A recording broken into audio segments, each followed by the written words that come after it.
Premier League manager. That's one of the most ridiculous things ever. I tell you what. We shut down the show. And Brad Mboma got Player of the Month too for the month of October. But we're going to see if they can continue that form into November because they do have to travel. What form? They should have lost at Nottingham Forest. Craig, you pictured or you predicted whoever. a loss. Yeah. United.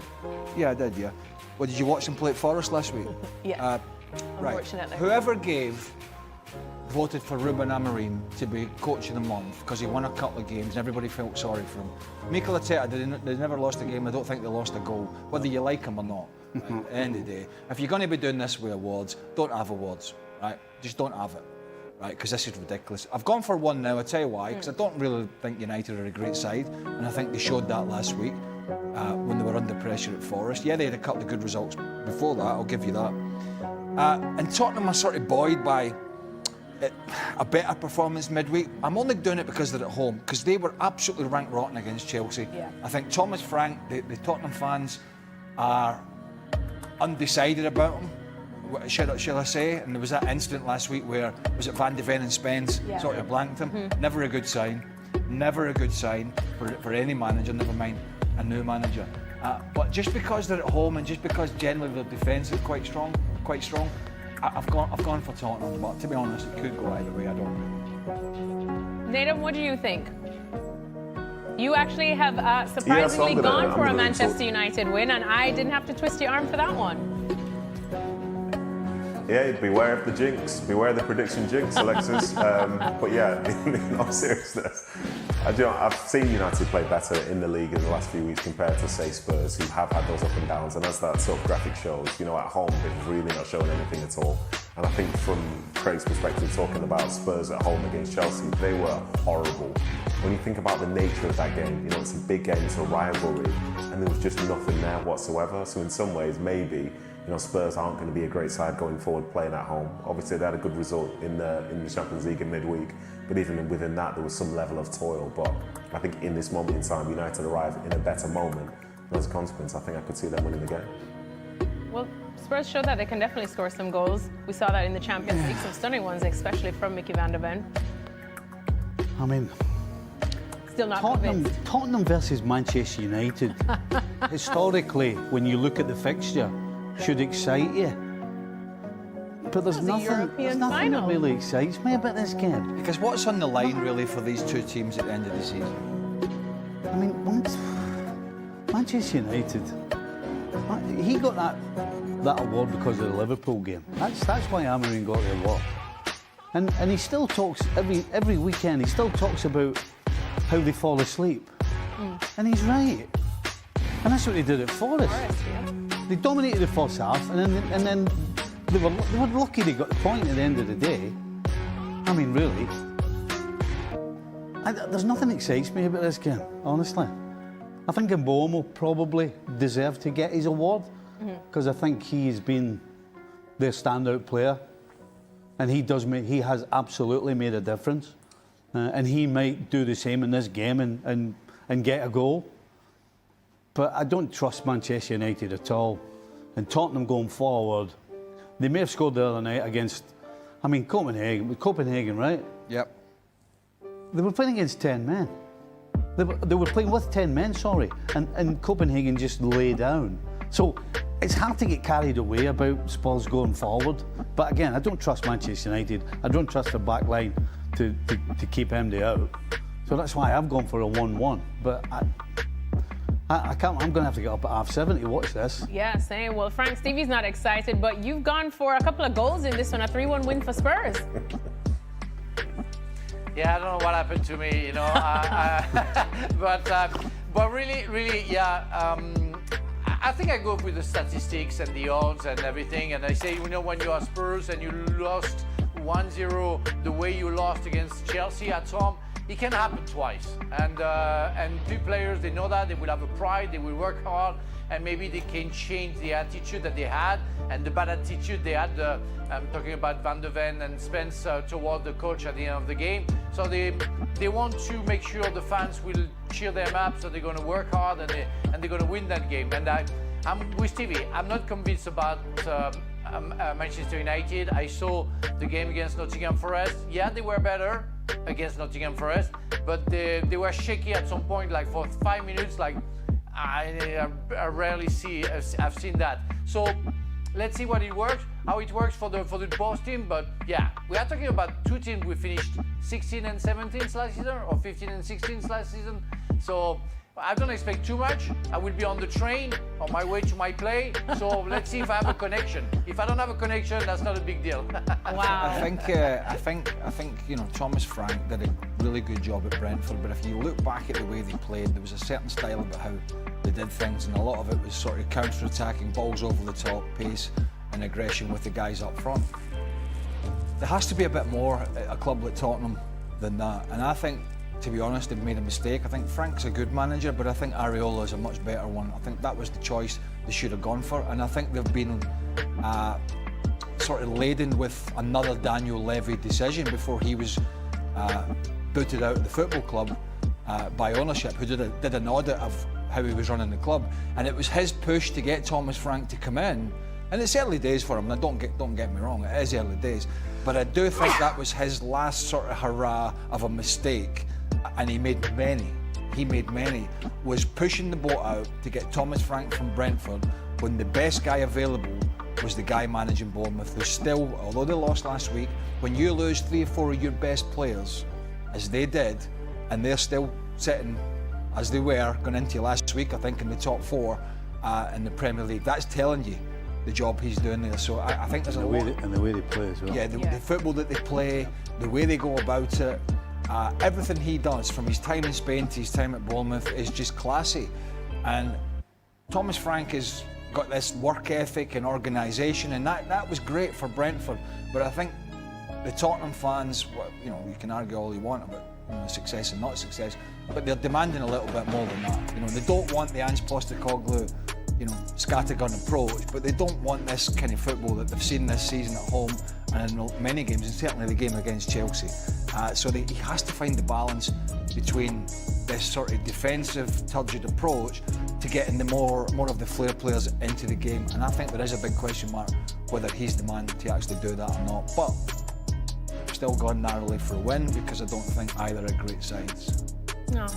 You seem disappointed. Yeah, started on positive for me, ended on a negative. Well, it's not about mine. It's not about who supports who in this show. Exactly. All right. Well, here's or it certainly the Premier League fixtures coming up this weekend. We talked about some of the big guns playing, but Arsenal, they are the big gun at the moment. They are up against Sunderland. Something tells me Nathan will be very tuned into that game.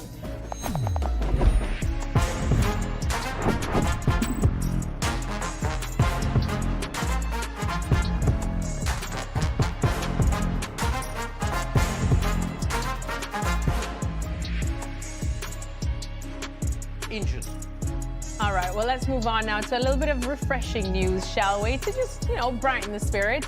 Ruben Amorim was named Premier League manager. That's one of the most ridiculous things ever. I tell you what. We shut down the show. And Brian Mboma got Player of the Month too for the month of October. But we're going to see if they can continue that form into November, because they do have to travel. What form? To face They should have lost Spurs. at Nottingham Forest. Craig, you pictured or you predicted whoever. a loss Yeah. for United. Yeah, I did. Yeah. Well, did you watch them play at Forest last week? Yeah. Right. Unfortunately. Whoever voted for Ruben Amorim to be coach of the month because he won a couple of games, everybody felt sorry for him. Mikel Arteta, they never lost a game. I don't think they lost a goal, whether you like him or not. At the end of the day, if you're going to be doing this with awards, don't have awards, right? Just don't have it. Right, because this is ridiculous. I've gone for one now, I'll tell you why, because I don't really think United are a great side, and I think they showed that last week when they were under pressure at Forest. Yeah, they had a couple of good results before that, I'll give you that. And Tottenham are sort of buoyed by a better performance midweek. I'm only doing it because they're at home, because they were absolutely rank rotten against Chelsea. Yeah. I think Thomas Frank, the Tottenham fans are undecided about him. Shall I say? And there was that incident last week where, was it Van de Ven and Spence sort of blanked him? Never a good sign. Never a good sign for any manager, never mind a new manager. But just because they're at home and just because generally their defence is quite strong, I've gone for Tottenham. But to be honest, it could go either way. I don't know. Nathan, what do you think? You actually have surprisingly gone for a Manchester United win, and I didn't have to twist your arm for that one. Yeah, beware of the jinx, beware of the prediction jinx, Alexis. But yeah, in all seriousness, I've seen United play better in the league in the last few weeks compared to, say, Spurs, who have had those up and downs. And as that sort of graphic shows, you know, at home, they've really not shown anything at all. And I think from Craig's perspective, talking about Spurs at home against Chelsea, they were horrible. When you think about the nature of that game, you know, it's a big game, it's a rivalry, and there was just nothing there whatsoever. So in some ways, maybe, you know, Spurs aren't going to be a great side going forward playing at home. Obviously, they had a good result in the Champions League in midweek, but even within that, there was some level of toil. But I think in this moment in time, United arrived in a better moment. As a consequence, I think I could see them winning the game. Well, Spurs showed that they can definitely score some goals. We saw that in the Champions League, some stunning ones, especially from Mickey van der Ven. I mean, Still not convinced. Tottenham versus Manchester United, historically, when you look at the fixture, should excite you. But there's nothing that really excites me about this game. Because what's on the line, really, for these two teams at the end of the season? I mean, Manchester United, he got that award because of the Liverpool game. That's why Amorim got the award. And he still talks, every weekend, he still talks about how they fall asleep. And he's right. And that's what they did at Forest. Yeah. They dominated the first half, and then they were lucky they got the point at the end of the day. I mean, really. There's nothing that excites me about this game, honestly. I think Mbeumo probably deserved to get his award, because I think he has been their standout player, and he has absolutely made a difference. And he might do the same in this game and get a goal. But I don't trust Manchester United at all. And Tottenham going forward, they may have scored the other night against, I mean, Copenhagen, right? Yep. They were playing against 10 men. They were playing with 10 men, sorry, and Copenhagen just lay down. So it's hard to get carried away about Spurs going forward. But again, I don't trust Manchester United. I don't trust the back line to keep MD out. So that's why I've gone for a 1-1. But I can't. I'm going to have to get up at half-7 to watch this. Yeah, same. Well, Frank, Stevie's not excited, but you've gone for a couple of goals in this one, a 3-1 win for Spurs. Yeah, I don't know what happened to me, you know. But really, yeah. I think I go with the statistics and the odds and everything, and I say, you know, when you are Spurs and you lost 1-0 the way you lost against Chelsea at home, it can happen twice. And players, they know that, they will have a pride, they will work hard, and maybe they can change the attitude that they had and the bad attitude they had. I'm talking about Van der Ven and Spence toward the coach at the end of the game. So they want to make sure the fans will cheer them up, so they're going to work hard and they're going to win that game. And I'm with Stevie. I'm not convinced about Manchester United. I saw the game against Nottingham Forest. Yeah, they were better against Nottingham Forest, but they were shaky at some point, like for 5 minutes. Like I rarely I've seen that. So let's see how it works for the both teams. But yeah, we are talking about two teams we finished 16 and 17 last season, or 15 and 16 last season. So I don't expect too much. I will be on the train on my way to my play. So let's see if I have a connection. If I don't have a connection, that's not a big deal. Wow. I think you know, Thomas Frank did a really good job at Brentford. But if you look back at the way they played, there was a certain style about how they did things, and a lot of it was sort of counter-attacking, balls over the top, pace and aggression with the guys up front. There has to be a bit more at a club like Tottenham than that, and I think, to be honest, they've made a mistake. I think Frank's a good manager, but I think Areola is a much better one. I think that was the choice they should have gone for, and I think they've been sort of laden with another Daniel Levy decision before he was booted out of the football club by ownership, who did an audit of how he was running the club, and it was his push to get Thomas Frank to come in. And it's early days for him. Now, don't get me wrong, it is early days, but I do think that was his last sort of hurrah of a mistake, and he made many.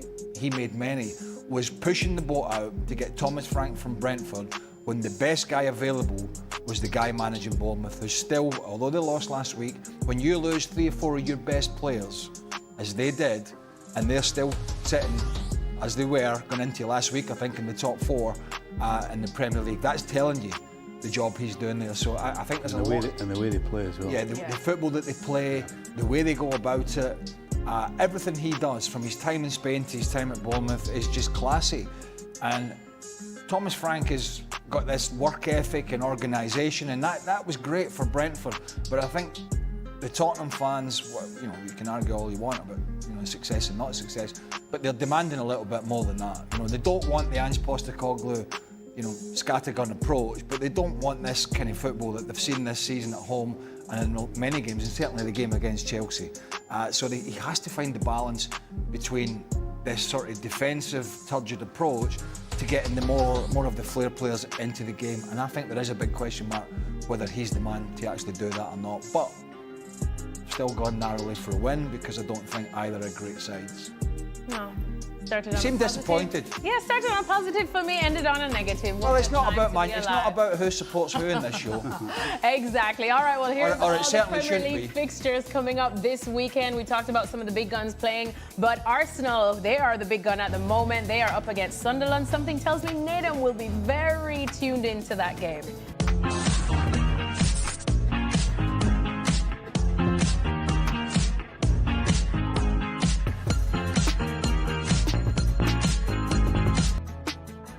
All right, let's talk about Chelsea, shall we? Look at this graphic. Now, Chelsea drew midweek with Qarabag in Europe. They're away at Wolves this weekend, but this graphic shows that Enzo Maresca, or they're at home rather, and Enzo Maresca making so many changes that he's come under some criticism, but the stats don't lie. He's made more changes this season than any other coach. But have a listen to what he's recently said about his rotations. I think in this moment football is a bit different compared to years ago in terms of physicality and intensity. For me personally, it's impossible to play with the same players 65 games in one season, Champions League, Premier League, and you cannot say, yeah, but why years ago was possible? Because it was different football. It was not so physicality. I played for 20 years. It was not so physical. Now change. So you need to rotate. This is my personal view. And I think you need to do that if you want to see a season like a marathon. Then when you are in February, when you are in March, that is the last sprint, probably you have to think in different way. But at the moment, I think you have to think like a long race. Frank, what did you make of what Enzo Maresca had to say? Of course, he says he has no choice pretty much but to rotate, especially when the games are coming thick and fast. But is this becoming a problem for him? I still have some issues to compare generations, but I think our generation and the football we were playing was more violent. I don't know in terms of physicality how you put it, you know, because that was very physical, that was very demanding. The field, the pitches were in the same state that we can see nowadays. The referees were very open-minded, I would say, especially in England. That was a war every game. So hearing nowadays that it's more physical, maybe because it's more open in the middle of the park, they run more. But is that the physical aspect of the game to run more? I'm not sure it is. The intensity that you put, I'm sorry, I'm bored watching games 70% of the time because it's so boring, it's so slow, it's so tiki-taka. Yeah, they don't touch the ball, they go around, whatever it can be. But really, to compare what I see before and what I used to see like 15, 20, 25 years ago, I don't see where we can say it's more physical. Now, it's hard with Chelsea to know because you have lots of injuries to say, you know, that you don't need to change players, but he likes to do that. He always had two teams, and he did that last season, and he had a team for the European campaign and another team for the Premier League.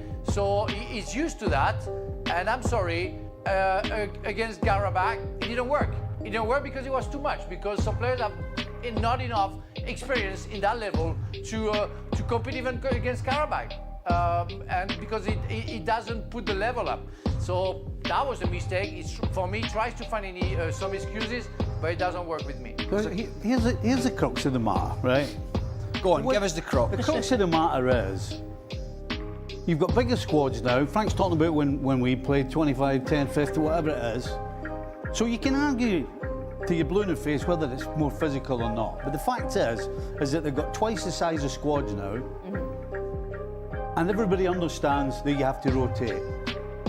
So your job is to make the right rotations at the right time with the right players in order to, when it comes to February, March, April, that you're actually in contention for things. There's no point in making 7 changes and you lose games, and then come February, everybody can run the 100 metres in 10 seconds, but it's too late. You can't win the title. Yeah. So his job is not to complain whether it's too physical or not. His job is to make changes when they need to be made, not just blanket throwing 7. We sit here week after week talking about how inconsistent Chelsea are. Well, guess what? If you're going to make 7 changes every time, then you're going to be inconsistent. So you have to figure it out that you're maybe changing 3, and then the next week it's 3 different ones, and then that way that you know, they got more staff, they got more computers, they got more data. So don't complain, figure it out and work it out how it suits you best, instead of just complaining. And what Stevie didn't say, and with Craig and Stevie and I, we had only 2 substitutes. 2. They have how many? 5, 6, 7 every game? Almost you can change the whole team, you know? Come on, stop complaining, you know? Make them run, make them fight, I don't know, whatever, No. but I'm fed up to hear that. Nobody talked about rotation when people couldn't really rotate. When Stevie's Liverpool were winning, correct me if I'm wrong, but the Champions League called the European Cup. They played in the midweek, still played in the League Cup, still played in the FA Cup, they still won. Still competed, they were tired, couldn't rotate because they didn't have the squad.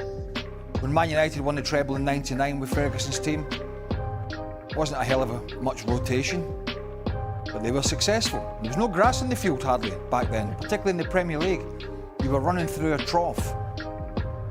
There's a counter-argument to what Maresca's saying here, is never have the players been fitter, never have the players been more looked after, never have the players had more help, and yet never have the players had more excuses. There's gremlins in the back, gremlins, sports scientists, he can't play, nonsense. Absolute nonsense. I don't care how many changes Enzo Maresca made. He can make 300 changes between now and the end of the season. I couldn't give a toss. He's only going to be judged on results, on where Chelsea finish, on how successful they are, and whether he'll keep his job or not, right? So he can make changes. I don't care. You make changes, you win. Nobody cares. Nobody cares. And he can come out and say all he wants, right, about the game being more physical and this. That's it. Listen, we could argue about that, debate it for a week. All right, there's no doubt the game has changed, but there's no doubt the pitches are better. There's no doubt the players are pampered a lot more. There's no doubt they understand more about fitness and how to keep players fit, right? But there is also no doubt that there are people behind the scenes at all these elite football clubs just telling managers and coaches what players can't do. You can't do this, you can't do that, you can't play 3 games, you can't. That was never a problem before. And you've got injuries now, you had injuries then. It's all going to boil down to not how many changes he makes, but how many good results he gets. Now, he can do it either way. A, B, C or D. Doesn't matter. Liverpool last year didn't make many changes, particularly at the start of the year, 6 months, and they rolled away with the Premier League, did all the hard graft. And okay, maybe it came back to haunt them a little bit near the end of the season. That's getting the balance right. But, you know, we can listen to his quotes, we can listen, he can say what he wants. No, at the end of the year, we will not talk about his changes. We will talk about where they've finished, how successful they have been, or how successful or unsuccessful they have been, and whether Enzo Maresca will stay in the job. But there is absolutely no doubt there are too many people behind the scenes now telling managers what players can't do, rather than a manager understanding what a player can do. And that, I think, is to the detriment of some of the performances, because they have the leeway to go back into the well and bring players from the squad. Never had that before, and guess what? It wasn't a major problem for a lot of these guys. Well, let me go to Nadim because Nadim is of the younger, more pampered generation of footballers. Nadim, where do you stand in all of this? And also, given the fact that after that draw with Karabag, Enzo Maresca sort of hinted that he also has to deal with these rotations and do them because of his team going all the way in the Club World Cup. Yeah, listen, I've never felt younger than at this point in the show in my 5 years working. Never have I felt younger. Because listening to everything that the boys are saying, like, I don't necessarily disagree with it because the pitches were worse back in the day. There's a sense of like physicality which was definitely there back in the day. And for myself, starting in the early 2000s, retiring in 2020, I saw some of the changes come across, and to sort of bail up Maresca a little bit here, like his words and stuff were coming because of a critique that Wayne Rooney put towards him, which said that he made too many changes. So him just coming out, he's not necessarily seeking sympathy, he's almost trying to give an explanation from his side of things. And some of those changes that Chelsea have had in recent weeks and the last month or so is because someone like Lavia has been in and out, someone like Liam Delat's been in and out, they've had centre-halves be in and out with injury and so on. So some of those changes in some ways at times have been enforced, but if you look, there's still a core spine that exists within that side who he really trusts, and he plays every single time, whether it's a Fernandes, you know, it's like Caicedo, those types of players. So yeah, to talk about my side of things, I remember when the Premier League changed from my perspective, and it was the time, to be honest, when Gareth Bale was at Spurs and he was really performing to a high level. And if you remember, for the style of play that he had, he was so fast, he was so direct, and he could just keep going and keep going and keep going. And at that stage there, we used to wear the GPS vests and so on. And what they noticed was that his high intensity running was somewhere between like 1,000 and 2,000 meters in a game, which was so far ahead of most players, so far ahead of the average player. And as time passed, they started to say to players, you need to have this capacity to be able to do that. And what Maresca was alluding to there was the intensity, because it is about, the Premier League these days is about the number of sprints you can do. How many can you do? Can you repeat them? Can you be doing them later in the game? So the intensity did change across the years and the expectation changed from that standpoint. So now a slur that you can give to a team is like West Ham a few weeks ago. You know, West Ham, they're slow. So people are still covering the same distances they did from when the boys were playing and when, say, I was playing. But there's certain aspects whereby you have to sprint more, and that's the intensity that he's speaking about. But yeah, I get what the guys are saying, because that's their generation. This is something that they've lived through. But things have changed across the way, and I've got to mention as well, from a Man City perspective, when they were at their absolute peak, say 2, 3, 4 years ago, Guardiola at the start of the season would always be making 3 or 4 changes every game. And his whole purpose was, when you get to the end of the season, not that many of the players are in a position to where they're redlining, they're on the verge of breaking down. And it also allows the players within the squad to have that sense of, you know, still being involved, so that when the end of the season comes, they're as ready as the next person. So when the 2-3 changes happen every game, and you know you're still winning, it doesn't really matter. We sort of praise squad depth. Or we talk about the other side of it with, say, Ange Postecoglou when he was at Spurs, and he was speaking to people were saying he's running Van de Ven and Romero into the ground, trying to bring them back too soon. These guys are suffering. Why wouldn't you make changes and so on? So there are two opposite ends of the spectrum, and I respect what the guys have said. But like I say, the people involved in the Premier League now, they hold the players to a different sort of, like, when I say physical standard, I'm talking about that running standard. And I think that's what Maresca sees on a day-to-day basis and the effect that it can have. When I left Celtic to go to Derby in 1990, Derby, right, smaller club, terrible team at the time, fighting relegation. You know, Jim Smith was the manager, no longer with. He was old school, Jim, old school. But guess what he had? He had Prozone. Back in '99, Prozone. It was measuring all the players' training. It was measuring all the players in a game. And a Monday morning, we'd sit down in a meeting room and he'd go through the Prozone with his coaches and the players. 99. We understood what running was then. We understood what intensity. It told you. You know, it didn't just tell you how far you run, it told you the intensity of it. It told you a lot. Now, is it enhanced now and more enhanced? Yes. But we had technology, even in '99, even at Derby, even with an old school manager and the bald eagle Jim Smith. But guess what? There are two things in football. There's good players, there's average players, and there's bad players. And the good players don't make an excuse for the running. The good players run at the correct times. The good players don't need to be told where their high intensity runs are and what. And I get all this technical stuff, I understand it. But the basics stay the same. Good players and average players. And when you put an average players in the team, you generally get average results. You can put bands on and you can measure the data and you can do all you want. But that never changes. The pitch size roughly never changed. The goals stay the same. And there's good players and there's bad players. And that is the bottom line here. Well, Am I confused the situation? No, never. Craig, Never. Did he mention the Club World Cup? He did. That's exactly what I was going to come to you on. Do you see that actually affecting Chelsea now, as you did predict would? Well, I don't really care if it affects Chelsea, but I mean, it was always going to be interesting for us analysing it to look and see all the teams that were there.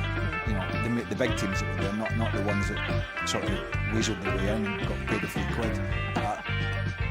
Was the big teams, how it was going to affect them and how it was going to affect their injuries, their performance. So I suppose all that will come out in the wash near the end of the season. But he can, he can, and other managers can look to that. Go and see that guy Infantino. Go and talk to him about it. Go and talk to him about the Club World Cup. We told you at times, a bag of crap. Yeah, but that's where it is. Still. Frank? But still, Craig, I'm sorry, I'm going to refer to the '98 World Cup and Marcelo Sarri and myself. We played all the games during the season. We won with Chelsea 4 titles. We played the European Cup, so we went far in the European Cup. We were far in the League Cup that we won, and went to play the World Cup. We had like 2 weeks and a half holidays. And we had to play with Chelsea, Marcel just signed, and we played almost all games season long. We played the semi-final of the Cup Winners' Cup, European Cup, which doesn't exist anymore. We played the Premier League, we played the FA Cup, we played with the national team for the qualification of the European. We never complained about anything, we never felt tired. And we were happy to go for it, and we didn't get injured. I don't know. Maybe they're more fragile. Maybe they are too wondering about many things. We were going for it. They're soft. And again, talk about the field. Yes. But they are soft these days. They're soft. Calling Nedum soft. No, not Nedum soft. They're soft. Nedum is half soft. It's between the two There's generations. nothing worse Half now. soft. They're soft. Most of them, they're soft and they're pampered. They're highly paid, pampered softies, the bulk of them, right? Now, a lot of them are very talented. I think we're all a bit sick now. We're sitting here listening to managers and players talking about fatigue. I mean, we're in November. You see Caicedo. Is he complaining? He plays every game. He's fantastic. He runs everywhere. And it's what we talk. It's Craig was talking about, the good player. They don't complain. They go for it. They go for it and they're good. So, yeah, I don't know. You think players never run? You think players never run about? I mean, you think what do we play? Nedum, let's do Nedum. What's making you chuckle so much? Because I don't know what we're talking about anymore. Which player's complaining? It was Maresca answering a question. Like, how do we get here? Like, the players you may perceive them to be soft and pampered, but I'm sure the players that played football before, the guys on this panel played football, would have called you guys also soft and pampered. It's like a generational thing to where we believe everybody's getting softer. Yeah, but we never moaned about games, Nedum. We didn't come out. But who's moaning? But who's moaning? Who's moaning? Who's moaning? That's the thing. Who's moaning? Every manager and coach, even players are coming out moaning about it. Which players? That's the thing, because we're talking about players, for example, like in years gone by, we've had like Rodri, we've had Courtois, all these guys, and it's not just the fact that they're playing too many games this season. For them, it's 3, 4, 5 years worth, all coming off the back of the pandemic, for example, when there's like the Nations League games and all these extra games being brought in, and some are playing like 70, 80 games in a season, which I think, stop me if I'm wrong, I think that's more than any generation beforehand has had to play before. And for me, I say this is a reason why, like, it's not in isolation, because it's not just one season. And I think the accumulation, as Frank said, you have a 2.5 week break in the summer before you start again. That's too short. But when you do it 3, 4 years in a row, well, I think they're pretty much entitled to complain because it does feel like it's too much. I think Zidane, when he won the Champions League in 2002, I think it was, and they compare with another player from Real Madrid when they won the last time they won the Champions League. Zidane played more games. He played more games, and he never complained about that. And he was in the middle of a before World Cup 2002, and he played all the games. And so they are playing games. I remember that in average, 98 players from France play like 60, 62 games a season. So I think it's more like we are trying to find why players are so much injured nowadays. And that's maybe the question mark we have to find. Why they are so much injured.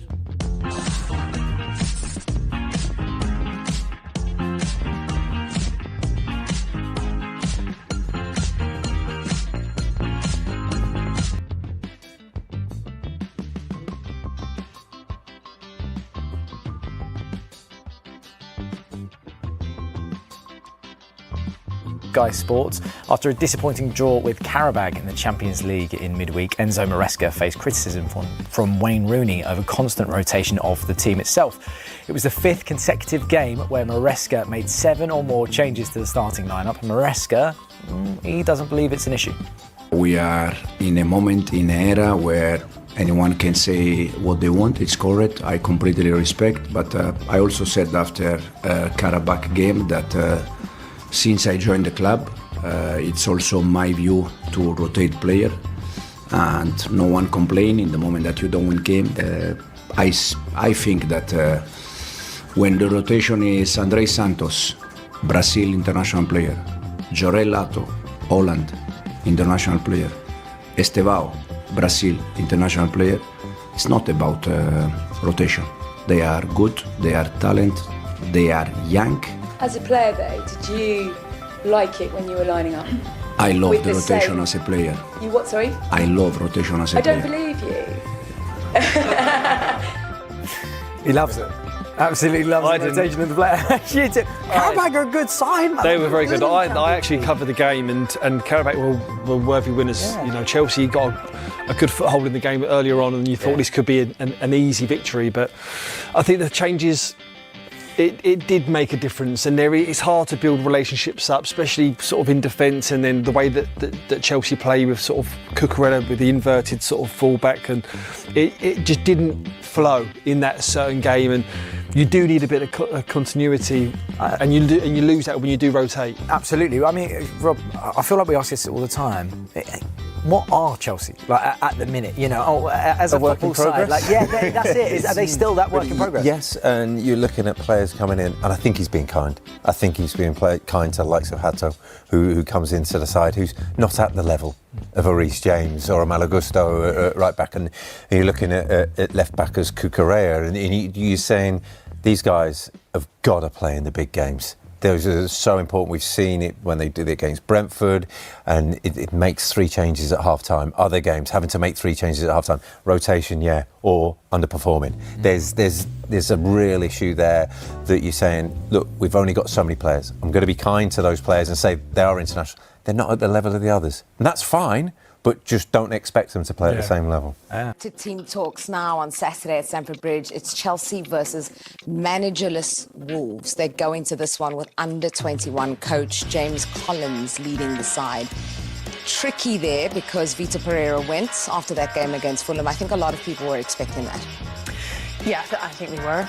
And in some ways, there's an element of I feel a little bit for him because I think he was working with, truthfully, not enough resources. I think Wolves have, ultimately in the last few years, every window, they lose almost their best players. And it's so difficult to keep up with recruitment. Even if you recruit good players, to replace players that have experience and quality to play in, come right in and play in Premier League, it's hard to find.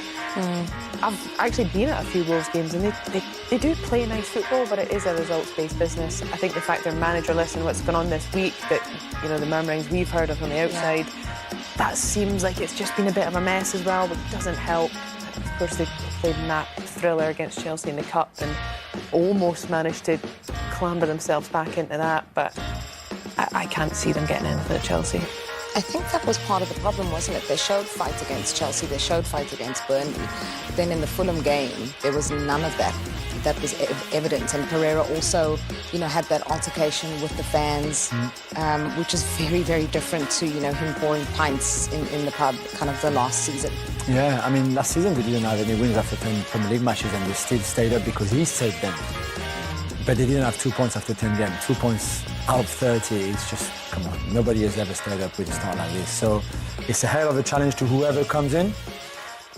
I don't even know where you go because, like Rach said, and I think that for me, this is the point of all. If you lose Ait Nouri and Cunha, Wolves are not a club that can attract a player of the same quality. This is not what you do, because those are world-class players. So you can make them world-class players, but when you sign them, they are not world-class players. So good luck to replacing them with somebody even, I don't know, 50% as good as them. Because, yeah, in 2 years' time, they might become a level of Cunha and Aït-Nouri, but not now. So the drop of quality in your team, when you lose those two, is so big that even Strand Larsen is looking like me when he plays, basically. Nowhere near the player that he was last season, for example. And so imagine all the others, which is true. So you could sign whoever you want. It will never be the same than when you lose your two best players. So it was always going to be difficult. Why did they give him a new 3-year deal, Vitor Pereira, 45 days ago when they were already bad? Yeah. God knows. But now it's even more difficult. Yeah. Would you have scored that chance against Fulham that Strand Larsen had? Strand Larsen is looking like me. It's not an attractive job, let's be honest. As you mentioned, nobody's ever stayed up with 2 points after 10 games. And we know from the media point of view, Jules, that, you know, Gary O'Neill was linked with a return 11 months after being fired. And then there's also Rob Edwards, who didn't do his press conference today after being linked. Yeah, with Middlesbrough, he's doing a great job in the Championship with them. Very much in the playoff position. There's still a long way to go. Obviously, knows the Premier League from Luton, former player, former coach at the club. So I think Wolves mean a lot to him, which I can understand. But if Middlesbrough don't want to let him go, just let's move on to another target, because as a club you would have a short list with ideally managers with the same profile. So if it's not Rob Edwards, it has to be somebody else. But they are in a situation where they can't waste any time. Already, I think, to be fair, to not have a manager on the bench for this game is bad in itself, because there's just no time to waste, considering the urgency of the situation. Yeah, they did battle back, as you mentioned, against Chelsea in the Cup to square it at 3-3, but then eventually lost 4-3. But this time around, are you expecting it to be different, given everything that's happened behind the scenes? And what do we expect from Chelsea? Because I think they're also, you're never quite sure what you're going to get from them week to week. Right, and we know they've made so many changes to their starting 11, which I think has been a factor to that, on top of the fact another team with a lot of young players, so that sort of consistency is already naturally a question mark. But then if you're constantly in and out of the team and you're not quite sure, then it's not always easy for the players. And I think we've not seen the best of Chelsea yet. I think second half of last season into the summer, we saw them really pick up a bit of momentum, and they really thrived, of course, in the summer of the Club World Cup, which maybe is a little bit of a hangover of why they've been a little slow to build that so far. But I think they've too much quality. And you know, I saw Chelsea live at Forest. In the first half, they probably made a few changes. Remember, Garnacho was on one side, he ended up coming off at half-time, and they then sort of brought on what you'd consider their core players. Okay, Saeed came on at half-time, a few other changes as well, and it was just, they just had this capacity to step it up. And I think probably after playing Wolves in the Cup, they'll start this game with a lot more intention and intensity to make sure they don't put themselves in a position where they let Wolves have anything and get themselves back in the game should they manage to get the lead. Those changes you mentioned, it's been a big talking point. I think Enzo Maresca gets asked about it quite a lot, Jules. Yeah, 85 changes so far this season is a ridiculous amount, really. I think it's 16 more than any other Premier League team, Premier League manager. I think you can do it like they did last season with the Conference League. You can have an A team almost for the Premier League and then a B team for the Conference League. Not in the Champions League. It doesn't, as we saw against Karabakh on Wednesday night, it just doesn't, it can't work. It doesn't happen. And I agree with Rach, you need chemistry, especially in key positions, get used to playing with each other. If you keep chopping and changing, is that what we say in English? Chopping and changing. It's difficult to do that, especially when you're young and you don't have experience. So I don't really understand what Maresca is playing at times, but this is a game you can't get it wrong, because this is 3 points every single day for this Chelsea team. It has to be. Okay, it's time to hear now from the other managers involved in the remaining fixtures of Match Week 11. Let's whip around the Premier League. I wouldn't say Fulham were ever really not that stable since they got back into the Premier League, but I think over recent seasons they've actually become a really good side. Fulham, good players. I think they've recruited well over several years. It's not just been a 1 year thing. I think they've been able to do it over time. I think Marco's done a really good job, and continues to do a good job. When you have good results, you have to build on it. You have to build the confidence. Of course, keep a clean sheet was crucial for us as well. And of course, it's been a good week, very competitive between ourselves. And of course, we hope and we wait for a good answer from ourselves in the game against Everton. totally different match, totally different team, good players. Burnley's with Scott, it's been hard. We've been watching how good they've been, so we expect a totally different match. We're going to be underdogs for a lot this year, and that's just the way it is. And there's certain traits and there's certain habits and certain things that underdogs need, and we've produced that this year really. So, of course, we, like you say, we're going to an away game here. It's a tough away game, but it's one that we fully believe we can get a result in. Iraola, he's always even selling some players. He's building a very competitive team, competing for the top position, European position, and this year they have 18 points, 3 more than us. We are facing them probably in the best moment of their season, in the sense that after not a very good start, they've gone to the normal, because they've been very good the previous seasons, the 2 seasons. We promote the side to be able to create as many chances like whatever perhaps Man City does for Erling Haaland. Of course, it's always a bit easier for a striker to play a side who is just dominating game after game, but our strikers are fully aware in which position we are, and for us, we just have one target anyhow. We don't want to win the Gold Boot during the season. We just want to win the Golden Prize for all of us to stay in this league. And just like that, it's prediction time. We're going to start with you, Rachel, and the early game, Spurs-Man United. I'm going to say 3-3. Wow. Yeah. Wow, what a start. I can't. Sorry, or both of us were like, what? Yeah, well, I love it, but yeah. Okay. Maybe not as many. I go for a draw. I still think there's not much between the two teams on a game like this, so I go 1-1. It's maybe more boring than Rachel. Everton, Fulham. Fulham not. I know they won the won back and forth 4 defeats. I think Everton at home, 2-1 win for Everton. Yeah, I think Everton will probably sneak this too, but I think maybe just 1-0. West Ham, Burnley. This will be an edgy one. You can watch this one. I think this will be quite edgy. Maybe 1-0 Burnley. Ooh. No, West Ham will do it. 1-0 West Ham. Oh, opposing sides of the fence here. Sunderland, Arsenal. That's got 0-0 between all of it. Really? But I think Arsenal will find a winner, but just by 1 goal. 1-0 Arsenal, that's it. 2-0 Arsenal. Okay, Chelsea, Wolves.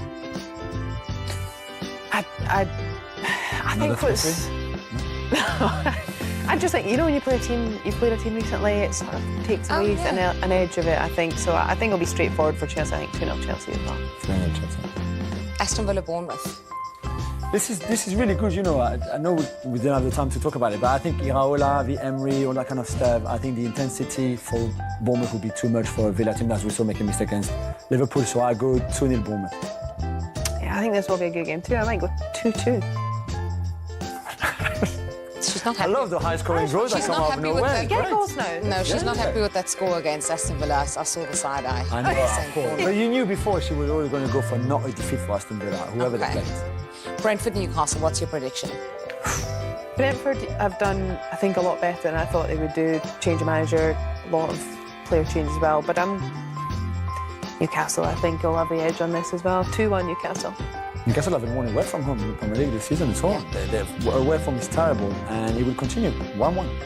Okay, what about the M23 derby? Mateta and Well. The M. What's the difference between A and M? It's both A23, M23. Okay. I think so. Mateta versus Welbeck. Are they both going to score? What is the scoreline going to be? Yeah, I'm a bit worried about the fitness quickly for Palace playing Thursday, Sunday. A lot of them are playing 90 minutes a lot. Brighton is the party time, all open, let's go for it, let's have fun. So I will go loads of goals, 3-2 Palace. Because we've begged them up, I'm going to say it'll be 0-0. Oh my God. Derby, it's a derby, it'll be edgy. A red card maybe, but no goals. Can we make notes for next week when we're back on the show? I've clocked it all, I've written it down. Forest versus Leeds, very quickly, we're running out of time. 2-0 Forest. 1-0 Forest. And then Man City, Liverpool. 2-2. Ooh. It's a draw. 1-0 City. Okay. Wow. Haaland to get his 100, 2-2, if you're saying? Yeah, 100%. Brace, make sure he's your captain in your fantasy team. I mean, not you, because you didn't have him until, I mean, I don't know. Let's not go there, we don't have the time. Yeah. Kick off the weekend's action. It's Tottenham Hotspur against Manchester United. What a game. Yeah, great game. Because you just don't know what to expect, that's the thing. He can say that United are better, and they are, for sure. They have corrected some of the mistakes or the issues or the fragilities that they had last season, for sure. But how good are they really? I don't think you know yet. People don't know where Liverpool, but it's still not, I think, the level that Amorim would want them to be. And for Spurs, their home form has been so bad that I don't know how they're going to play. I don't know who can carry this team at all. They lack creativity, especially at home when they have the ball. So this should be really good fun to watch, especially if you're neutral. Yeah, repeat of the Europa League final. And we know Spurs had a great time against Manchester United last season, right? Well, certainly did. Your stat, 4 games, 1 all 4. I won't take the credit for that, but it's difficult to use that because under Thomas Frank they're a different team. I'm with you, Jules. Both sides are just so unpredictable, and I don't know, Spurs. I feel there's sort of this undertone there. You know, we've seen players unhappy at full time. The Chelsea game felt they were so poor. Sort of the weeks before that against Newcastle, they lose 2-0. That game they weren't as poor, but you're probably going off that thinking, well, it's a painful defeat. So I'm still a little unsure what we're seeing from Spurs, and I think maybe Thomas Frank is still trying to address some smaller issues. I think he's fairly settled in his back four, but further up the pitch, I'm not sure about, Siemens, I'm not sure. Yeah, that's the main concern, isn't it? Because they've had the second fewest shots in the Premier League. And as Rachel mentioned, they were poor against Spurs, especially going forward. Their top scorer is a centre-back. Yeah, Ricky van der Ven with 3 goals. Same in the Champions League, he's got 3 as well. The expected goal against Chelsea at 0.05 at home is unacceptable. I don't care, you can play against the greatest team in the history, you're not trying. Don't tell me, and you should have lost 4-0 easily that game if Vicario doesn't make some great saves.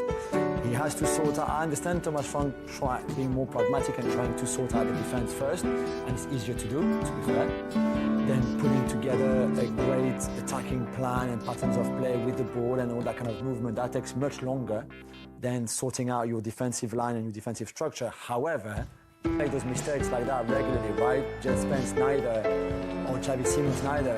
But in this game against Chelsea, they were just all over the place, and that's a worry for me, because if you can't even sort out the defensive side of it, which he's more known for, I'm not sure attacking-wise he will ever do wonders, because that's not the kind of manager that he is anyway. What does it tell you when that's happening in a defence? And as Jules mentioned, it's not typical to see from Spence, from Van de Ven. Well, those little moments there, that's actually more mindset, because structurally they're fine. Yeah. But Van de Ven there tries to, do a quick little shift of the ball to break the tackle. I'm not sure he does that. They're playing Chelsea. I think I would expect them to respect Chelsea, and it's, London derby to some degree. You can choose in those moments, be like, I'm just going to put my foot firm through this, and there's moments where you do that, and it's not a reflection of whether you're one of these tough centre-backs or whether you're a nice football playing centre-back. There are just moments where it's like, do you know what, it's actually better we just deal with this and we'll get the ball another moment. That's more of like a mindset, going into the game, and I think those are mistakes that you've got to cut them out altogether, because in Premier League teams will take those chances. Any Premier League team, even teams at Tottenham will score those chances if you give them them.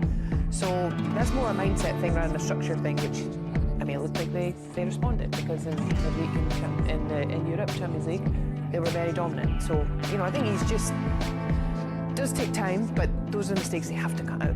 Yeah, and I'm saying that you cannot afford to give attacking players that kind of space and make those mistakes. They're coming up against the Player of the Month from October in Manchester United's Brian and Burmo, who will take advantage.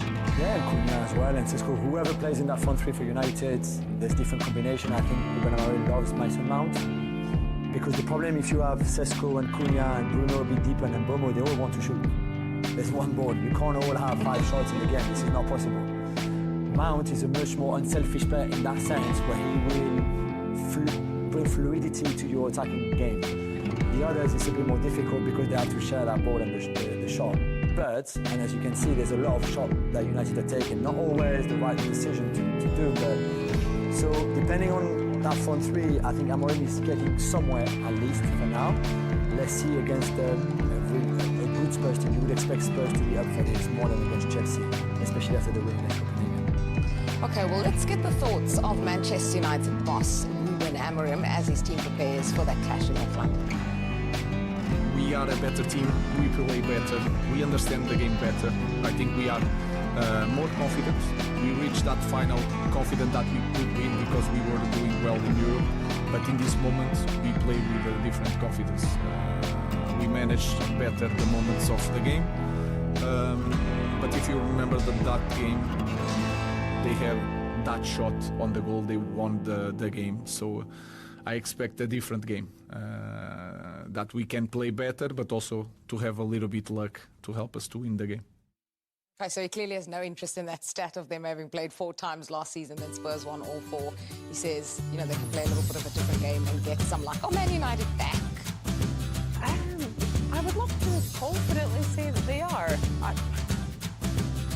There have been improvements, and I think that's probably the best place to land it, because I feel in the last seasons, every time they've got a result, it's been, is this going to be the change? Is this a change? And I think we've sort of had enough of that. But they have actually, in the last sort of 5-6 weeks, built up a run of results where you can say there is some consistency starting to be seen. And I do think Cunha is a big part of that, and Mbeumo has been a real sensation as well. And they are the ones, I think, when you watch United, they do bring enjoyment, but probably the fans feel not able to enjoy. Yeah, I agree. I think they have played Europe. And they see massive, and I know Spurs had a meeting on West Copenhagen, but it's still another game. You don't train on the Tuesday before, you play on the Monday for the Tuesday game, Wednesday you walk down, then it's Thursday, Friday you play Saturday. They had the whole week to prepare, tactically, physically, mentally, for every game, and this counts, and Arsenal should count, because everybody else is playing in Europe, even Crystal Palace. There's so many English teams in Europe, you can't count them anymore. So let's make it count if you're United and Amorim. Yeah, Amorim, the manager of the month for October. And actually, Manchester United are 4 in a row unbeaten. They've never gone 5 in a row unbeaten under Amorim. I'm wondering if your predictions say that they can do that. Let's save it for the end of the show, though, because we're going to move on now to Crystal Palace versus Brighton, and a match I had no idea was such a fierce rivalry. Welcome back to Premier League Friday. This weekend's action kicks off tomorrow lunchtime with Tottenham against Manchester United, the clubs that finished 17th and 15th respectively last season. But a win for either of them will see them go second. Benjamin Šeško is likely to start up front for United, despite some criticism from Gary Neville. He said in comparison to other summer signings, Matheus Cunha and Bryan Mbeumo, Šeško has been, in his words, miles off it. Of course, nobody likes to hear, but he struggled a little bit, and that is a fact. So let's embrace that. It's not personal. It's not nothing. That's what I try to explain the players. That is not personal. It's an opinion that is going to change in 3 weeks. Everything is going. What is true today in 3 weeks could be everything a lie. So of course it's hard to hear, but my advice to Ben is you are going to get used.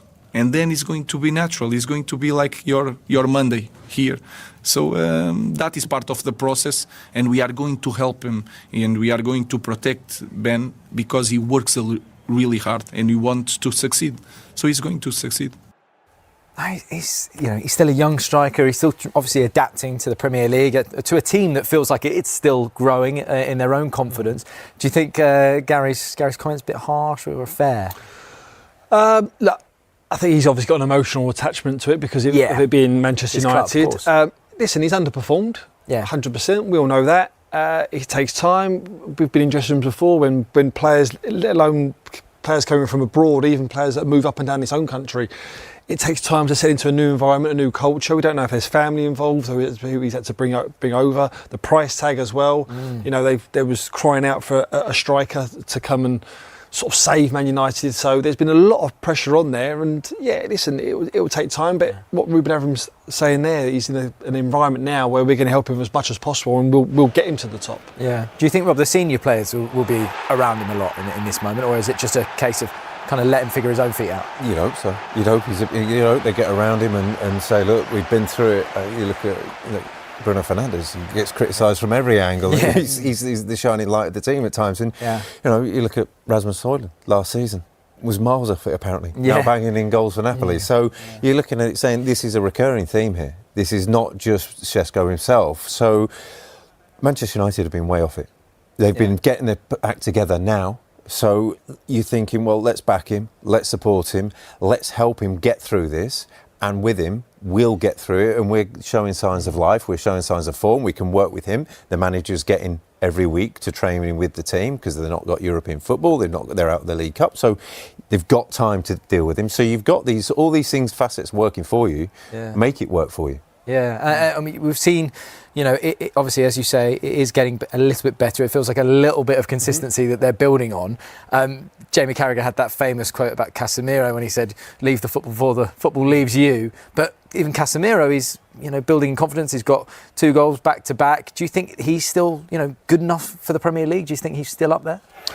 Yeah, he is. I mean, he's putting in some real solid performances. I think it's been helped him scoring goals, first of all, and vital goals at that. But it's been helped in a way, and Ruben Amorim's been really, really clever with his formation, that 3-4-3.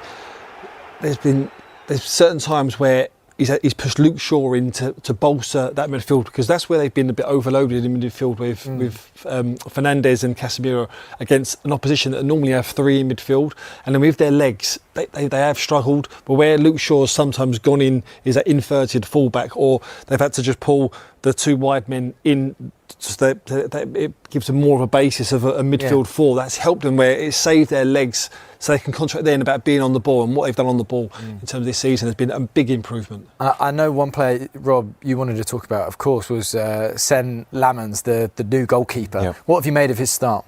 Well, it's been really promising, but you could say it's come from such a low bar from a Manchester United perspective. You look at his debut, he came for balls and claimed crosses, and was greeted by cheers as though they'd won the Champions League or something like that. But what they had was well, this was where they were. And you go back to David De Gea when he first came in and he got beaten up. And you've got a guy who had the confidence and coming for balls and coming for crosses. And I think from there, you're coming from a basis of A, competence, but then B, sort of real assuredness that what the manager wants, especially at a club like that, is to say, look at his goalkeeper and go, that's taken care of. Yeah. There I have so many fires here that I've got to deal with all at once.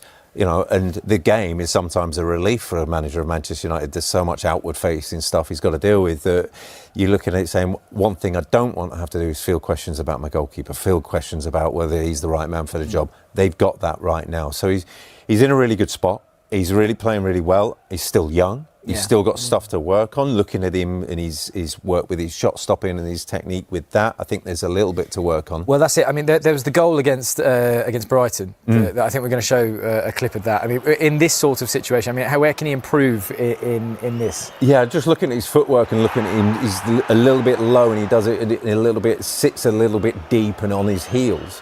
And from that, and it's hard to describe, but from there, it's almost like sitting on a chair. Yeah. And it helps him in some aspects that when he comes to spread and make himself big, he does it really, really well. And he comes out and he manages to block shots really, really well.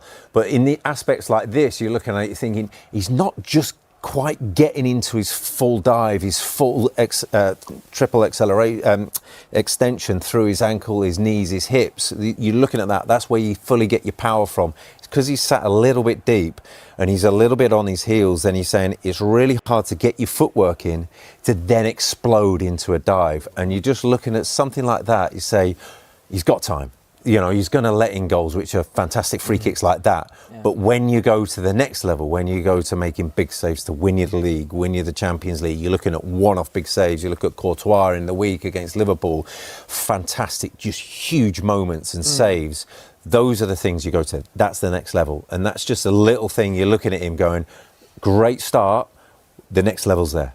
Do you think that potential is there for him? Yeah. This is the thing. In that it's hypercritical. top bracket. It's hypercritical. But you're saying you've shown the competence. You've shown you've got people on your side. You've got people like Peter Schmeichel going, "Yep, this is the guy. It's good enough for me." That sort of backing. So you're saying, right, what's next? Right, where can we work on him? Talk about Šeško working on his game. There's another. You can work on the goalkeeper's game as well. Yeah, absolutely. Absolutely. Okay. Well, ahead of hosting United, Spurs have some issues to contend.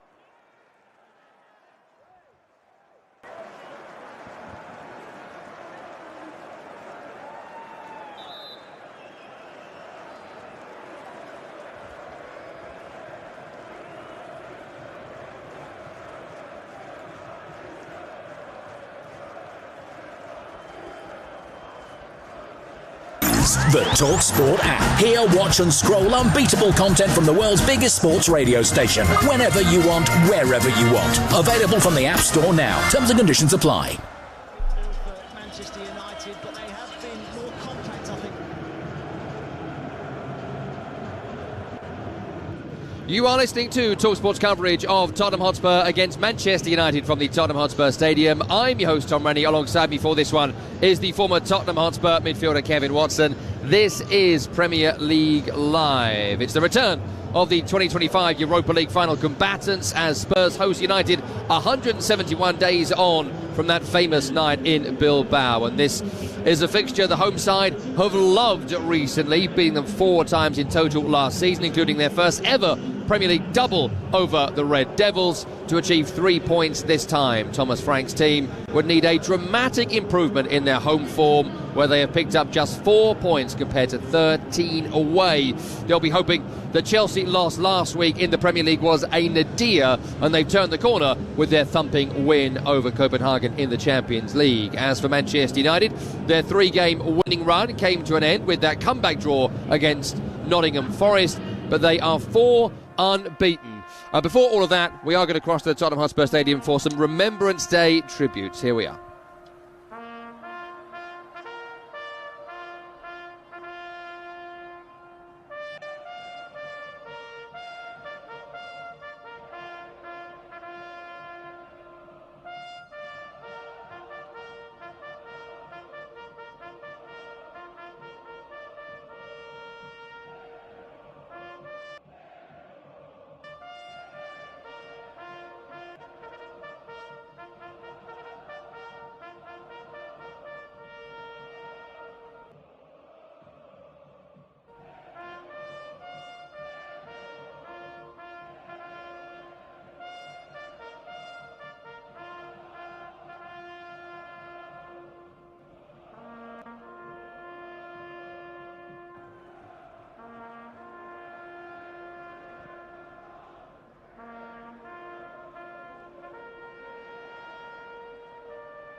Remembrance Sunday coming up, a national opportunity in the UK to remember the service and sacrifice of all those that have defended the freedoms of the United Kingdom, Commonwealth and beyond. And that was a great tribute here at the Tottenham Hotspur Stadium, where we are heading towards kick-off in this match between Spurs and Manchester United. Forgive us for a couple of technical problems there at the start of our broadcast. Blame me.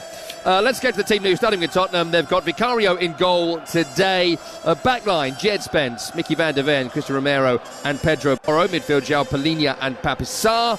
Colin Moani, Javi Simons, Brennan Johnson, Richarlison, the front group. We've been told a few times now, it looks like Richarlison might be on the left wing. We'll find out together. Benches, Kinski, Danso, Tell, Udogi, Odobert, Bentancur, Scarlett, Kramaric and Rousewell. As for Manchester United, they've got Lamens in goal, back 3, Luke Shaw, Harry Maguire, Matthias de Ligt, Mazraoui and Dorgu, wing-backs right and left, Casemiro, Bruno Fernandes in the centre, with Amad Diallo, Brian Mbeumo, Mateus Cunha, the front 3. Benjamin Šeško amongst the subs today, along with Bayandir, Dalot and Mount, Xerxes, Yoro, Ugarte, Heaven, the aforementioned Šeško, and Fletcher. Sam Barrett is our referee. John Brooks is the VAR. And we're underway at the Tottenham Hotspur Stadium. Spurs against Manchester United. And we've got an early corner here for Spurs. A simple back pass to Lamens from De Ligt. And he's miscontrolled it. Could have gone anywhere. It's gone out over the sideline for a corner kick. 40 seconds gone, Kev Watson. Oh dear. Well, he's just taken his eye off the ball. Innocuous pass back. He's looking to see where he can go before he's even received it. Lifts his head up. Before he knows it, ball's under his foot. And Tottenham have the first corner out on the left-hand side. Tottenham attacking the goal away to our right in this opening half. White shirts, navy shorts and white socks towards their giant Kop-style stand where the majority of the Spurs fans are sitting at this incredible modern venue.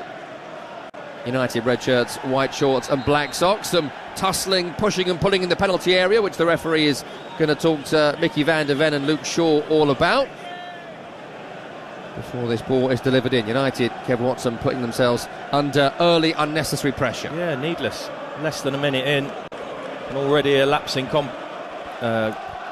concentration from the Manchester United keeper.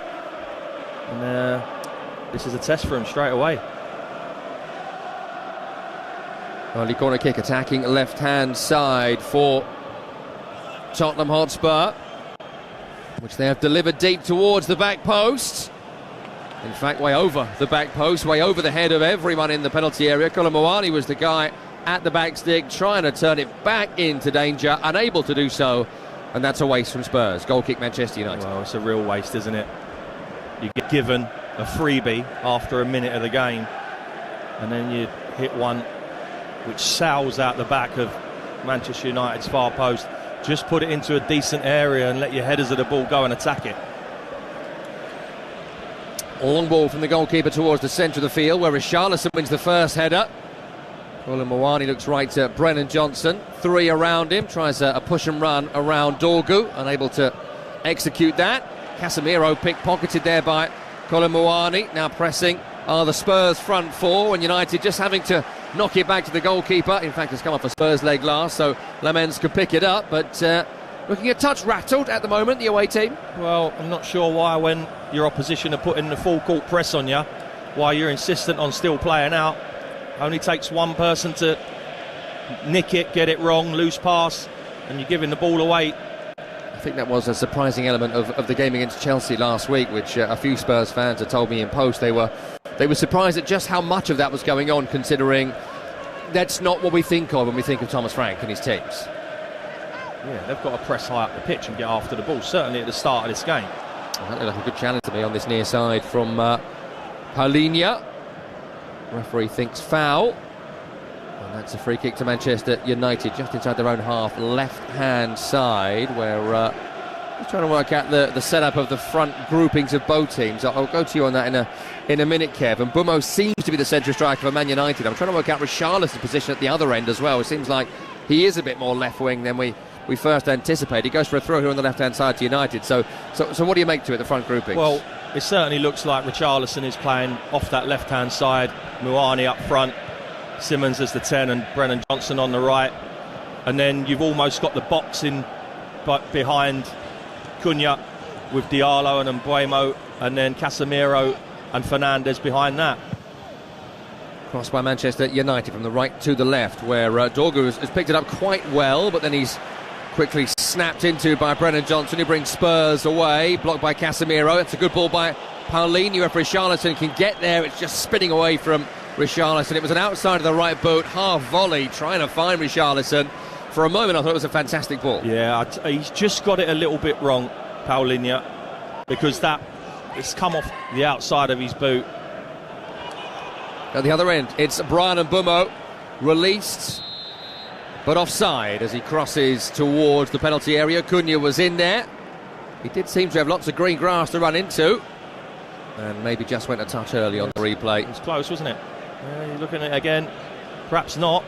But yeah, going back to that Paulinho pass, he's seen it, but it's just come off the outside of his foot when he didn't want any cut on the ball. He just wanted to hit it straight and true, and it would have been a fantastic ball to Richarlison. Brian Mbuemo, a player that Thomas Frank knows very well, of course, from their time together at Brentford.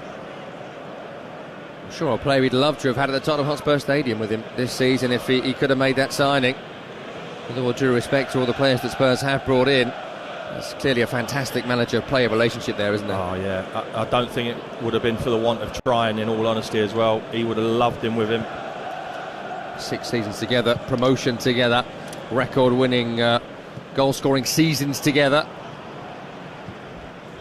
But on opposite sides today, 6 minutes gone. Tottenham 0, Manchester United 0. Premier League live, ball with Cunha. Beautiful first touch, gets it back to Casemiro. On the halfway line here, United, just inside their own half. flicks and tricks and some decent aplomb as well before Cunha's overrun it.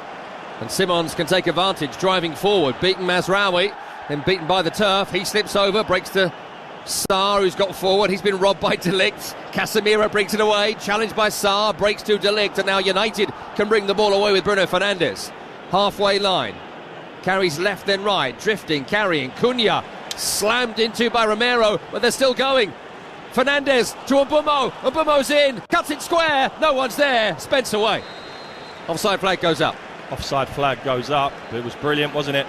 Not sure why Mbeumo hasn't had a shot there. Fernandes driving through the heart of that central midfield area. You're thinking he's had too many touches. Little 1-2 with Cunha. Romero comes out. Bounce goes kind. And again, that is extremely close. It's a wonderful ball from Bruno Fernandes, isn't it? But Mbeumo for me there, just shoot. Although he's offside, he's not to know that. Well, offside's been given. We've seen a replay there where I think that would have gone to the semi-automated offsides that are working today. But it was given by the assistant. The ball had been cleared, so it is a free kick for Tottenham. Just quickly, your thoughts on Romero's defending there. He crashed out on Cunha, didn't win the ball. It was the right decision to come out because he's thinking, but if you go out, you can't leave that hole behind you without winning the ball, because exactly what happens. You go out, you have to win the ball. Very end-to-end. We're at the other end now with Brennan Johnson driving through De Ligt and Maguire, but his touch was just a bit too heavy there. And he's gone out of play. Is that going to be a corner? I think he has just run it out for a goal kick. Brilliant burst, but run out of green grass. Yeah, it's just that second touch is too heavy, isn't it? And he runs it off the pitch. But like I thought, at this moment in time, we've got a very open game. Yeah, my rule for life is listen to Kevin Watson. I thought we might have a bit of a drab encounter here, but I think you're right, mate. This has been fantastic so far. 8 minutes gone, 0-0. It's not lost this chance to go stagnated, Tom. Let's give it a chance. Yes, if there's one thing my wife always says, I'm always right in the end.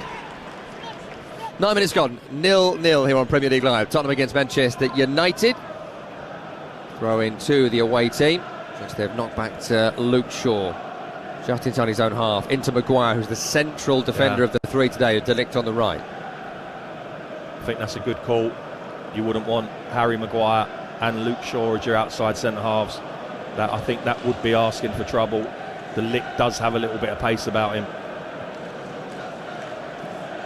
Maguire on the halfway, ball at feet, with a clip back to his goalkeeper Lamens, and to his left is Luke Shaw. Well, Shaw will be desperate to get his place back in the England team ahead of the World Cup this summer.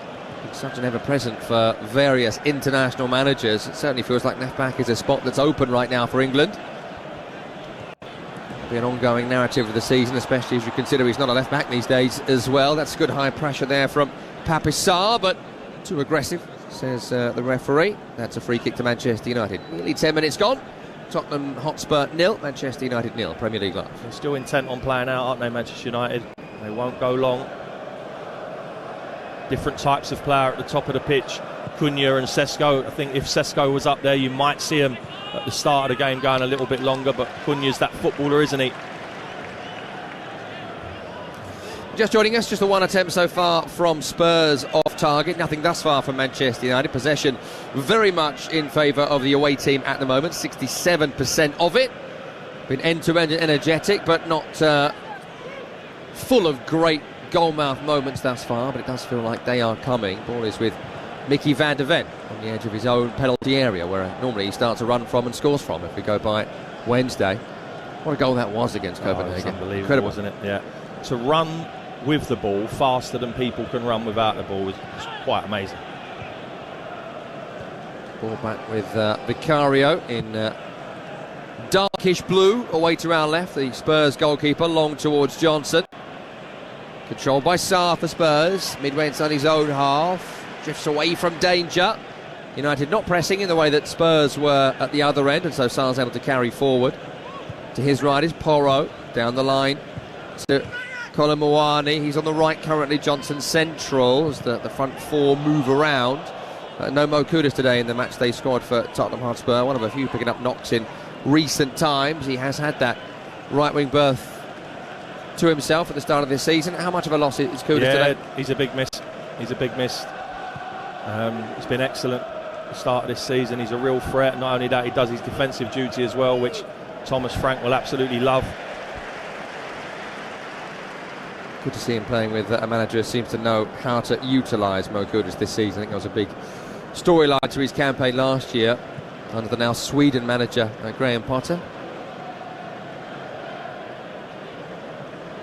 West Ham are up next, by the way, against Burnley here on Premier League Live, so make sure you are with us for that. These days under former Spurs manager Nuno Espirito Santo, of course. Harry Maguire has clattered into Kolo Muani here. We've stopped play as the Spurs man has gone down holding his face. I was prattling on there, Kev, so I didn't see what happened. Did you see? No, we'll have to have another little look at it. It's a great little ball in from Romero. Muani, little set. It's just a collision. Harry Maguire's not going to move out the way for Muani. Muani runs into him. A little bit of a collision there, purely accidental. Harry Maguire quite within his rights to stand his ground. Interesting player, Kolo Muani, who has been looking for a place, hasn't he, in the football ecosystem from his original move to Paris Saint-Germain from Eintracht Frankfurt a couple of years ago. Things didn't quite work out for him there. He is such a talented player. Is he the kind of guy that can lead Tottenham to the success they desire? Is he a regular starter, I guess, is the first question. It remains to be seen. He needs a run of games, for sure. He's obviously shown Thomas Frank enough that he feels he can start him now. Give him his head a little bit, see what he does. Really impressed at points on loan at Juve back end of last season. They didn't have the desire to keep him for whatever reason, so he's now on loan here at Spurs. We are back underway. Colomani's okay. Ball is with Manchester United, as it has been for much of this game so far, as they knock it back towards the halfway line. Up towards Brian Mpumo, then to Dorgu, into midfield, Amad Diallo, then to De Ligt, then Casemiro, halfway line, Manchester United. 14 minutes gone, 0-0, Premier League Live. Maybe I was right. Yeah, I was just about to say. Got a bit more cagey all of a sudden. Yeah, last 5 minutes. And is that conscious from both teams, because it was so end-to-end, do you think? I don't know, maybe the game's just settled down a little bit. I like what Manchester United are doing here, though, keeping the ball, dictating the game at the minute. As soon as you said that, Casemiro gives it away. That was Kevin Watson's fault, ladies and gentlemen. I don't mind him trying that, though, because he's trying to put Cunha in. So eventually you've got to try a pass to get someone in, and that was that pass. Pelini's been caught here by some high pressing on Bruno Fernandes' part. He's not happy with that decision from the referee, but Spurs have got on with it. Javi Simons out on the right-hand side here to Johnson, who's to take on Dorgu. Simons again. The Spurs number 7. Back to Pelini. You could hear some grumbling from the home crowd. Simons in that Madison role today, and they're going to want a bit more from him, I think, as it's into the feet of Richarlison. He's done well to battle 3 United players to keep the ball. Richarlison. Sarr left to Spence. Muani now ahead of him. It's back to Sarr, and it goes right to João Palhinha. Bit of space for Porro. Right footed cross, deep delivery, decent delivery, you know. It's evaded goalkeeper and fullback. Colin Muani will pick it up on the far side. He leaves it for Spence. Square to Sarr. Shooting distance. That's what the home crowd wanted. Not going to get it. It goes right to Palhinha. Porro back into the central position to Romero. His right is Pedro Porro. They're about 10 over the halfway here. Right sideline now is Johnson. Porro with a clip to nowhere, and Shaw with a wallop clear. Thanks retained by Spurs on the halfway line. Romero, 15 minutes gone, 0-0. Tottenham have got to shift the ball far quicker than what they're doing. They really have. Manchester United have not got to entertain Spurs. You know, they can play as slow as they want. The onus is on Tottenham at home, with the poor record they've got here, to come out and play quickly. And it's too slow. It's allowing Manchester United to get back into their back 5, if you like, when they're defending. In case you missed that story, 9 home defeats in 2025 for Spurs. They're trying to put that right with Brennan Johnson here, crossing. Richarlison flicking. Spence was lurking, but unable to turn the ball home. Richarlison's got to do better. That's a free header, and he's completely missed it. Really good from Brennan Johnson. Instead of going down the outside, he comes in on his left, teasing little ball. That's a great ball. Great ball. And he's between the penalty spot and the 6-yard box there, Richarlison, and has completely air-shotted it with his head. That is a big, big chance. Best chance of the game so far, and he's got it completely wrong. Can you air shot with your head? Well, is that a thing? I was just thinking that's probably not the right thing to say.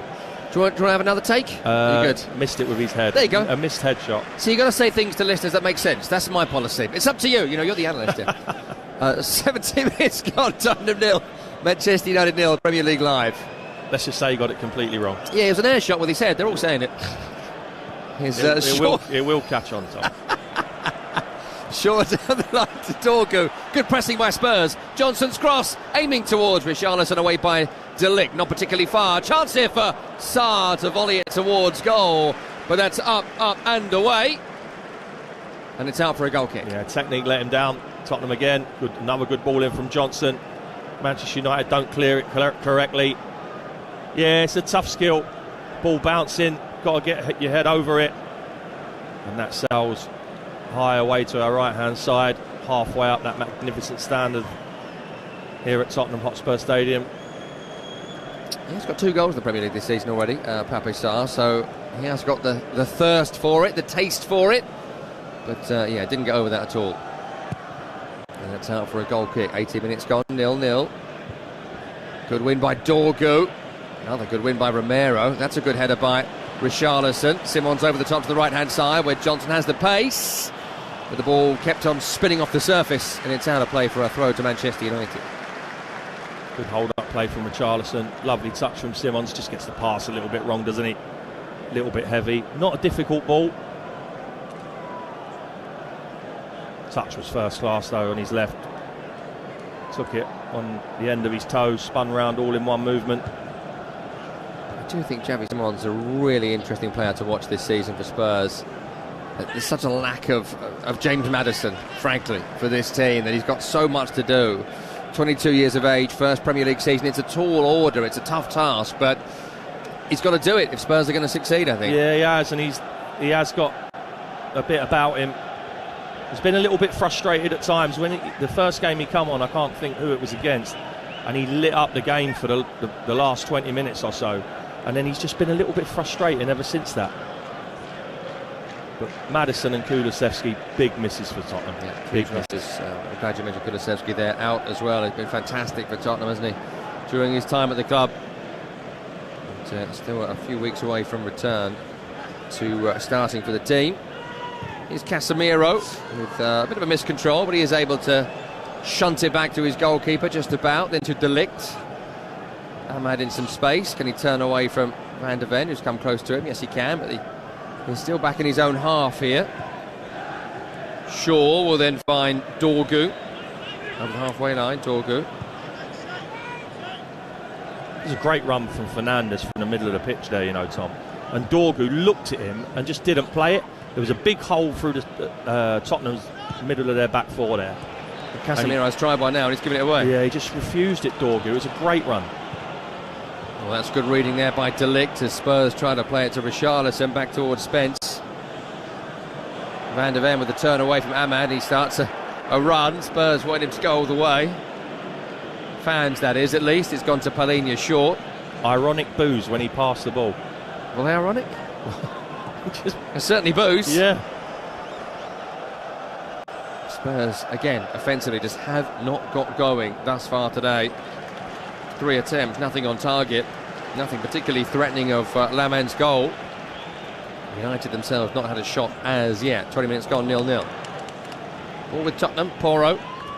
Back towards his goalkeeper, Vicario, who will then leave it short to Romero. And then Romero finds Saar. Saar over the top.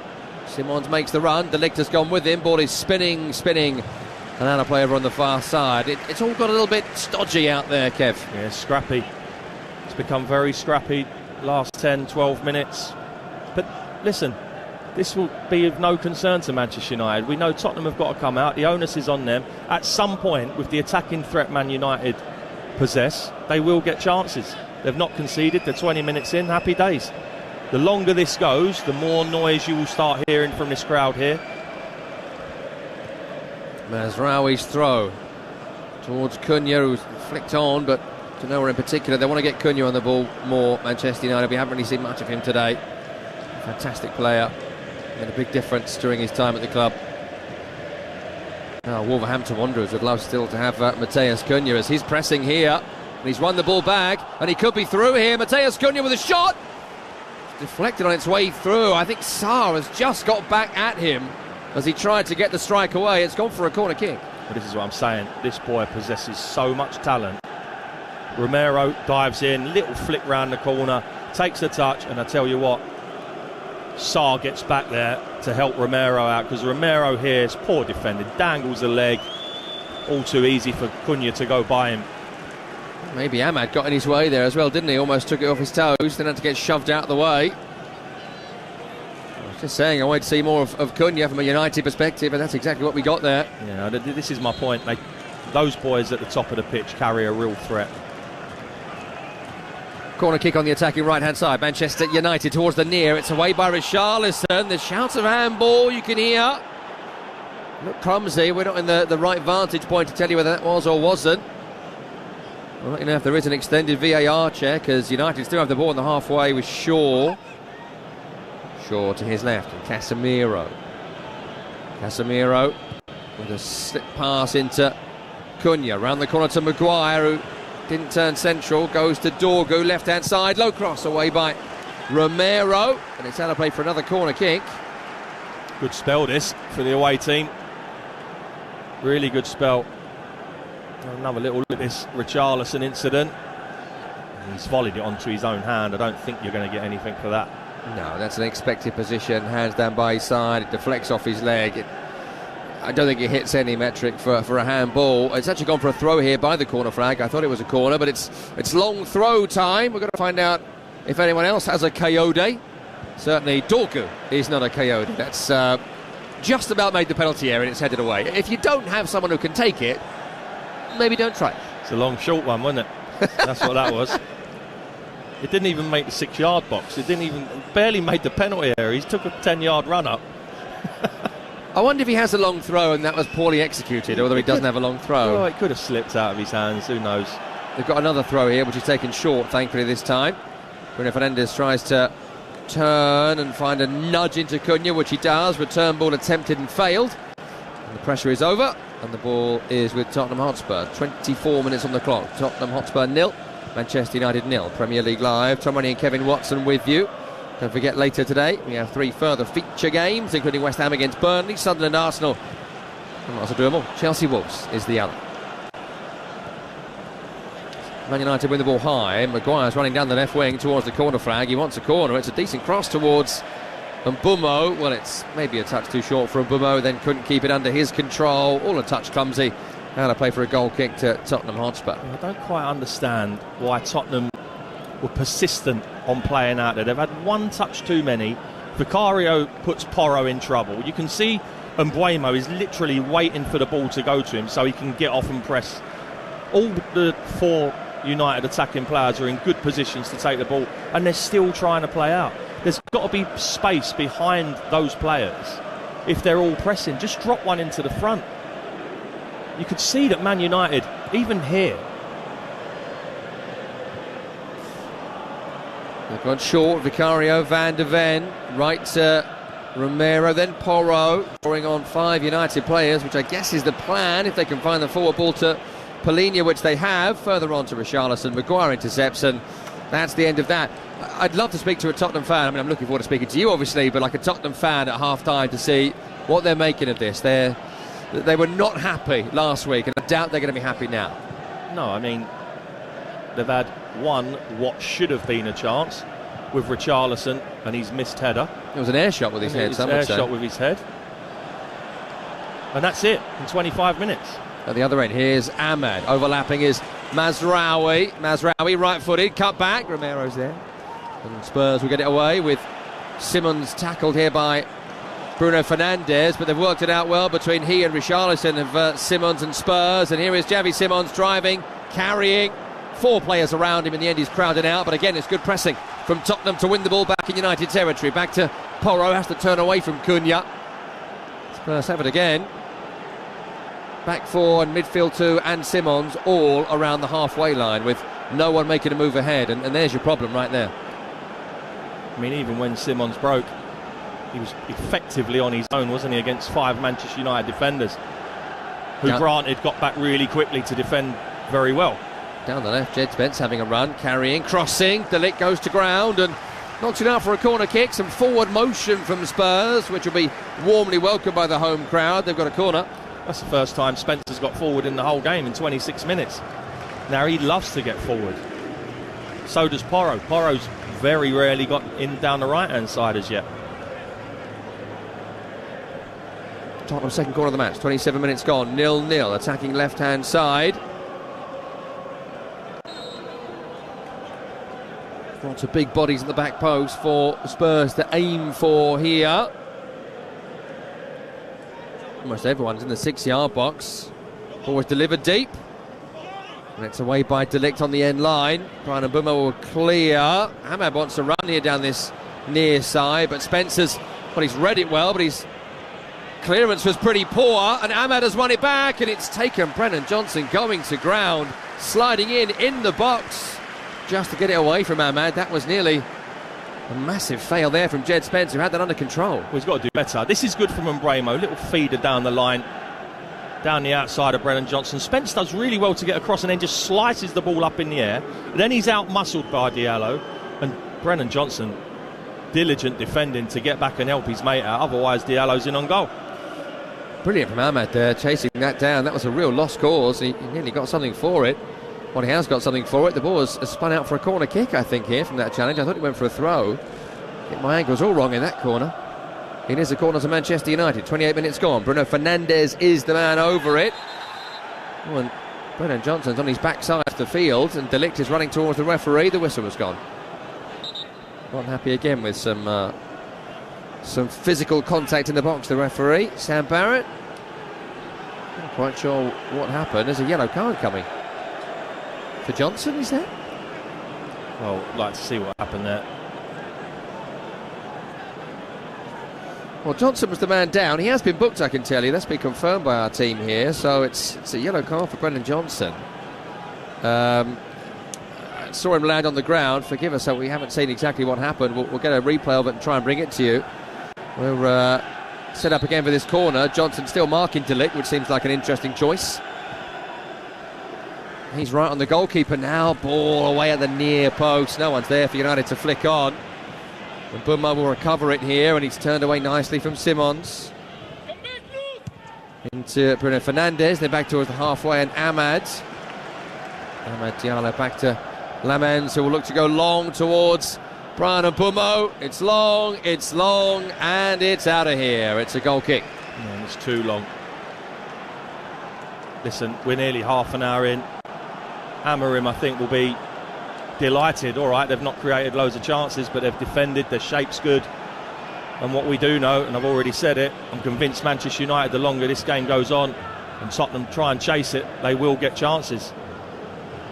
All the early promise of this game feels a bit like it's fizzled, but you've made the point a lot, Kevin Watson, alongside me, former Spurs midfielder, that this is the game that Man United probably will have wanted coming into it. A little bit ugly, a little bit scruffy. Yeah. And they look a bit more likely at the moment. Yeah, absolutely. I mean, at this moment in time, apart from them creating loads of chances and scoring, they've looked comfortable defending. And they've gone long, Tottenham, diagonal, and Masraoui will see this out. I don't know if you heard that there on our FX microphones. That screaming sound you heard was Javi Simons in the centre circle, trying to get João Palhinha to come nearer to him, who'd pulled out on the right-hand side. That's quite interesting. Yeah, well, the last couple of times Tottenham have had the ball at the back, they've gone long, and ineffectively the ball's just run out of play. You've got to get the ball, you've got to play through Paulinho if he's in there. It's all too slow for my liking. It really is. Big lob upfield here from Bruno Fernandes. That's been won back by Tottenham. I just wonder whether Ruben Amorim might be thinking about Benjamin Šeško at half-time to give a bit of physical presence up there, because Spurs are under par at the moment, and the away team capitalised with a goal of their own. We're talking before, sorry Tom, we're talking before the game, wasn't me, about Casemiro, and he has a good hour in him. The pass he's just played there, he's looking out at De Ligt and he's just reversed it through the midfield. took about 3 Tottenham players out of the game. Just seeing a pass into his front man there. Oh, Good brilliant play. dummy there from Mbeumo, and Bruno Fernandes, his goal side of Porro down the left. A further nudge to Cunha. Cunha left of the box. Cross comes in, too close to Sarr, who controls, and he's knocked it back to Van de Ven, and United win it back in the Tottenham penalty area. Cross by Dorgu, header by Mbeumo. Will it fall to Ahmad? It's away by Spence. Controlled by Mazraoui. Mazraoui to Cunha, still in the box. Right to Ahmad. Ahmad has it. Ahmad crosses. Mbeumo! It had to be. It had to be Brian Mbeumo with the goal. A man who's done so much for Thomas Frank during their time together at Brentford. Damages Frank here with a goal for Manchester United. Brilliant header. Mbeumo with it. 1-0 Red Devils. Well, we said they'd been compact defending. Tottenham hadn't put them under any pressure whatsoever. Everything was too slow. The last 10 minutes, Manchester United have looked in control of this game. And it's brilliant. Again, I'm not sure what Tottenham are doing.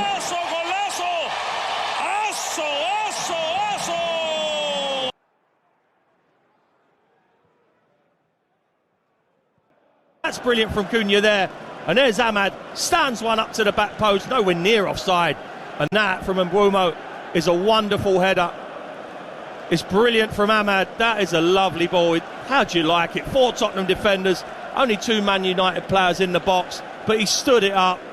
How do you like it? Porro can't get anywhere near it. And Mbeumo puts the away team in the lead. I'll tell you what, Kevin Watson, we spoke earlier in the programme about players who are outstanding in the Premier League this season. Big debate this week about Caicedo and Rice and Granit Xhaka. 5 goals now for Brian Mbeumo in the Premier League, 6 in all competitions. Looking very good. He's been outstanding, Tom, and you know, you could see it. You can watch the game and you can see what's coming. They're under no pressure. They can hear the crowd getting a little bit fidgety, a little bit edgy, and they know that they've half done their job. Get through half an hour of the game, 20-25 minutes. Tottenham haven't scored. They don't look like scoring. We're well in this. We're going to get chances. We know the firepower we've got at the top of the pitch, and so be it. It was a brilliant ball from Ahmad. Let's get it right. And to be fair, he's still had a lot to do. He's actually, from that position, you normally would head back across goal. He's actually done Vicario at his near post. Manchester United in control of the Tottenham Hotspur Stadium, and that's a scything challenge by Romero on Dorgu, trying to drive down the left-hand side, just over the halfway. That's a yellow card for Romero. Yeah, that was not so good from the Tottenham Hotspur captain. There's the frustration that seems to be engulfing the club right now. Well, it was industrial to say the least, wasn't it? Yellow card all day long. But again, Romero, soon as he sees that ball, he has to get it. He's not putting the brakes on. If he thinks I'm getting there, he don't stop. It's all or nothing. And he's come out a few times now, and I don't think he should come across there. He's got to go, oh, hang on. You know, I'm not getting there. And he's put himself in trouble now for, what, an hour? 35 minutes on the clock, 1-0 to Manchester United. Brian Mbeumo with the goal. And it's a free kick just over the halfway line, left-hand side, which Bruno Fernandes will take towards Maguire. Maguire wins the header, of course he does. Away by Spurs, only as far as Dorgu. On towards De Ligt, away by Porro's big walloping clearance over his shoulder. Goes out over the sideline here. Xavi Simons was chasing down Bruno Fernandes. He did win the ball, but it goes out. 35 minutes gone, 1-0 Manchester United. I think in the context of where Tottenham are at the minute, that's a big goal. We spoke before the game about the first goal being important. Manchester United got something to hang on here. The longer Tottenham go without an attempt even on goal, the more this crowd, yes, when they're up and behind them, fantastic, but it also can go the other way. Look at United here, chasing, pressing, hassling everybody. Casemiro getting in here on Van de Ven, who tries to run away, and he can't get away, and it breaks back to Casemiro in the box towards Cunha. Van de Ven just gets the ball away, as United were looking very dangerous there. And Spurs got to liven up here. This Man United side are very sharp right now. Here's Palhinha getting caught on the halfway line by Bruno Fernandes. Well, it was outstanding from Casemiro, wasn't it? Because what he's recognised is Van de Ven's trying to come out on one of his mazes. He's overrun it. Casemiro's left his midfield berth and going, I can go and get this. And that's just game understanding, years and years of experience at the top level. And he's actually robbed Van de Ven of the ball, and Spurs are lucky. They're lucky to get out of that one. 10 minutes or so away from the half-time whistle. I can't imagine Spurs are going to be as poor as this moving forward. So this could be a real big 10 minutes here for Manchester United as well. Yeah, they get to half-time 1-0 up. They've really done their job. I've been impressed. Like I say, they went 25, 30 minutes without an attempt on goal. But you come in here, big club in the Premier League, don't concede. Ease your way into the game. You've not got to come here and entertain Tottenham with, open, extravagant football. Just be in the game. I thought someone had switched you off there. 37 minutes gone. Tottenham 0, Manchester United 1. Throw into Spurs on the right-hand side by the corner flag. Taken short into Porro, blocked. Oh, it's come off Porro last, says the assistant referee, and it's a throw into Man United. And there's a promising situation that comes to naught. Yeah, and that's what it's been like the whole first half, really. Well, I'm looking forward to talking to you at half-time about the way Spurs go about this moving forward, because something has to change here, whether it's the setup, the style, being a bit more physical. We haven't seen Maguire, Shaw and De Ligt under pressure, and they've played well, but you want to see them tested if you're Tottenham. You do. You've just got to play quicker. I mean, it's all too slow. They're just comfortable. Manchester United are really comfortable in this game. Shaw forward. Spence wins on the halfway. Richarlison with a knockback to Colin Moani. Xavi Simons will find a ball right to Brennan Johnson. Better from Tottenham. Johnson cross, blocked by Dorgu, back defending. And that's been given us as a goal kick. As a moment ago it was given as a throw. No luck for Brennan Johnson right now. No, the old double ricochet, wasn't it? Plays it against Dorgu, bounces back, comes off him. He can't do anything about it, to be fair to him. Yeah, last one was a touch dubious. This one was matter of fact with the assistant referee over on that far side. He might be happy the ball's going to be away from him for a few minutes. As Lamens goes long for Man United, who are leading by a goal to nil at the Tottenham Hotspur Stadium. Brian and Mbumo with it. A long-term pupil of Thomas Frank. It just had to be him. It did indeed. Ball with United in their own half. Bruno Fernandes with a poor ball out on the far side. Ahmad was not there. Bruno Fernandes complaining to Ahmad. I think that's probably you, mate. Yeah, he had a chance initially to go there in one touch, took another touch, and he's overhit the pass. Spurs all the way back to Vicario. On the edge of his own box here in blue, the Tottenham goalkeeper. Long towards Richarlison. He goes to ground. De Ligt wins the header. Referee says play on. And then there's a foul by Cunha on Palhinha on the halfway line, which is given. Richarlison still feeling the after effects of the De Ligt clattering. It's not a foul. It's got to be stronger. De Ligt has just bullied him out of the way. Free kick here to Spurs with 6 minutes to go until the half-time whistle, or indeed we find how much added on.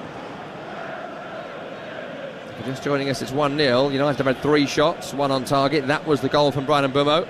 Spurs 3 attempts, nothing on target, nothing really of note. Possession has got back to 50-50 since the goal went in the 32nd minute. Spurs have not given much of a response since that moment. So in the centre circle to Van de Ven, then back to Romero, then right to Palhinha.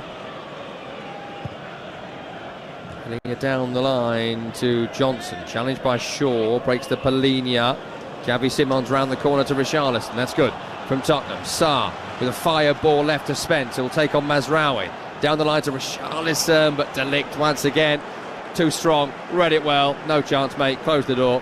Goal kick. Well, it's the first time Tottenham have moved the ball really quick, 1 and 2 touch, and then the last pass lets them down.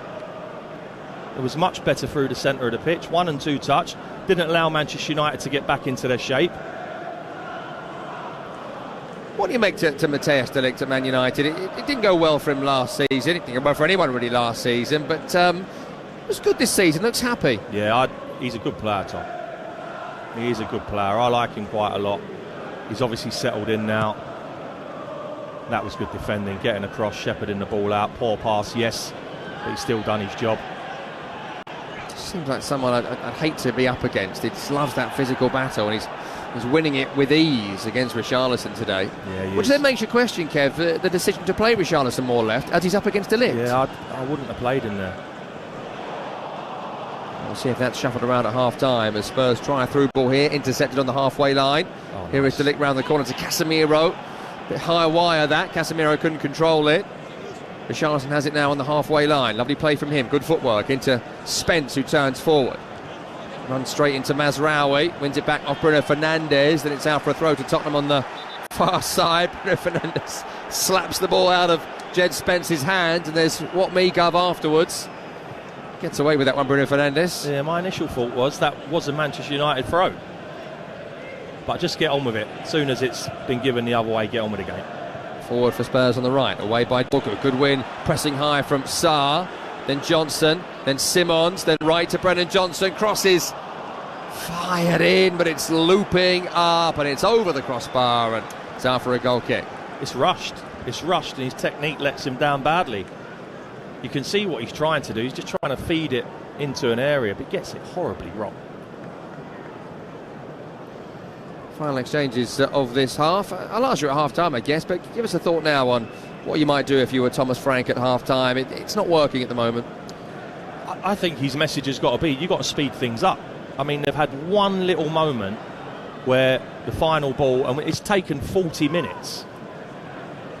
The final ball has been poor. They're allowing Manchester United to sit in their shape and get back in their shape too quickly. You've got to go one pass, two pass, bang, can we get runners in?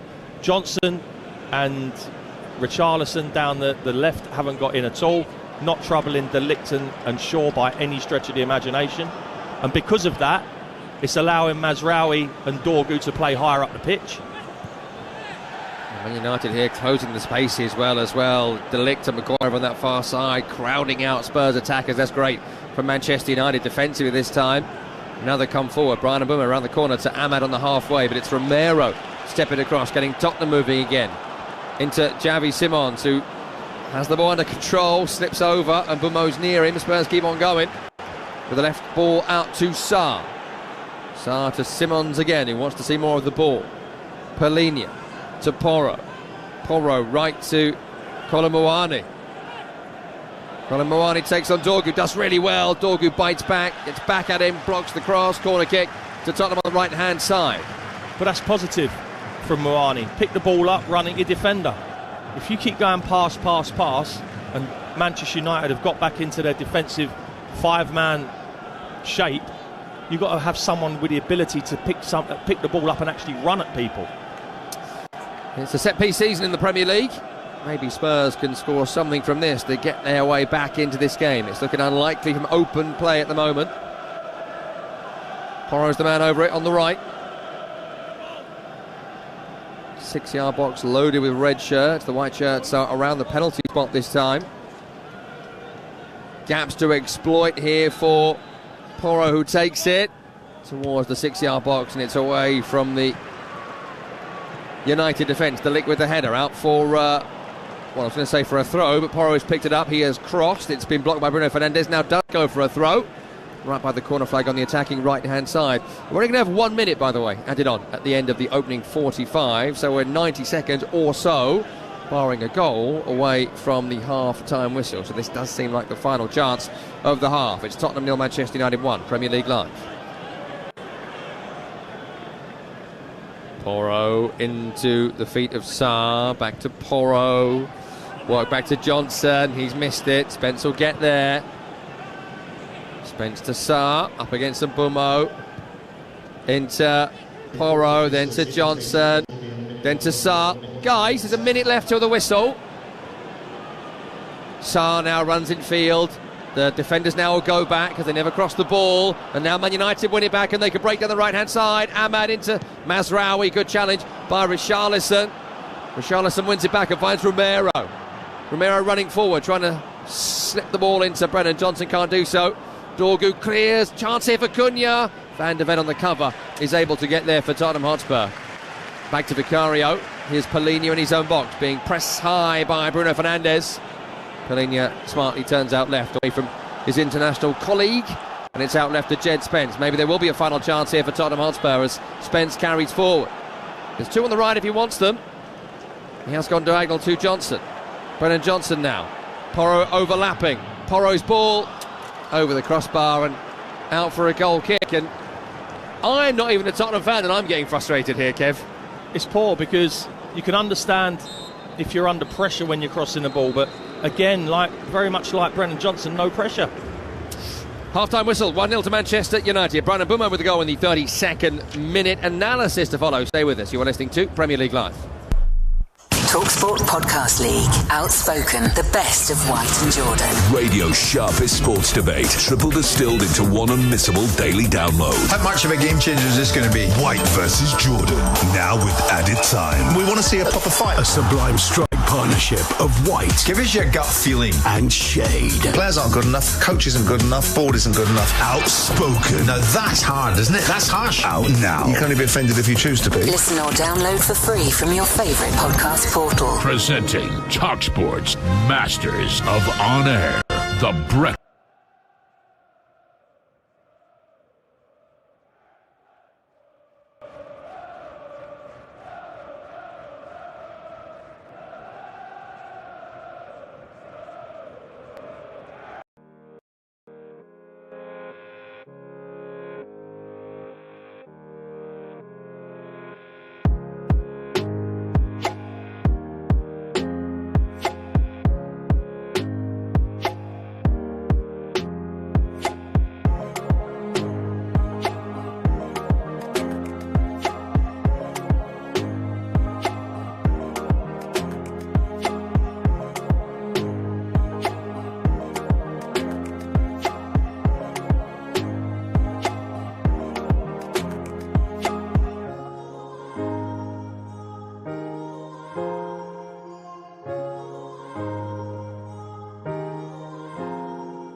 We're 10 games into the Premier League season. Time to make some informed predictions, or at least we're going to try to.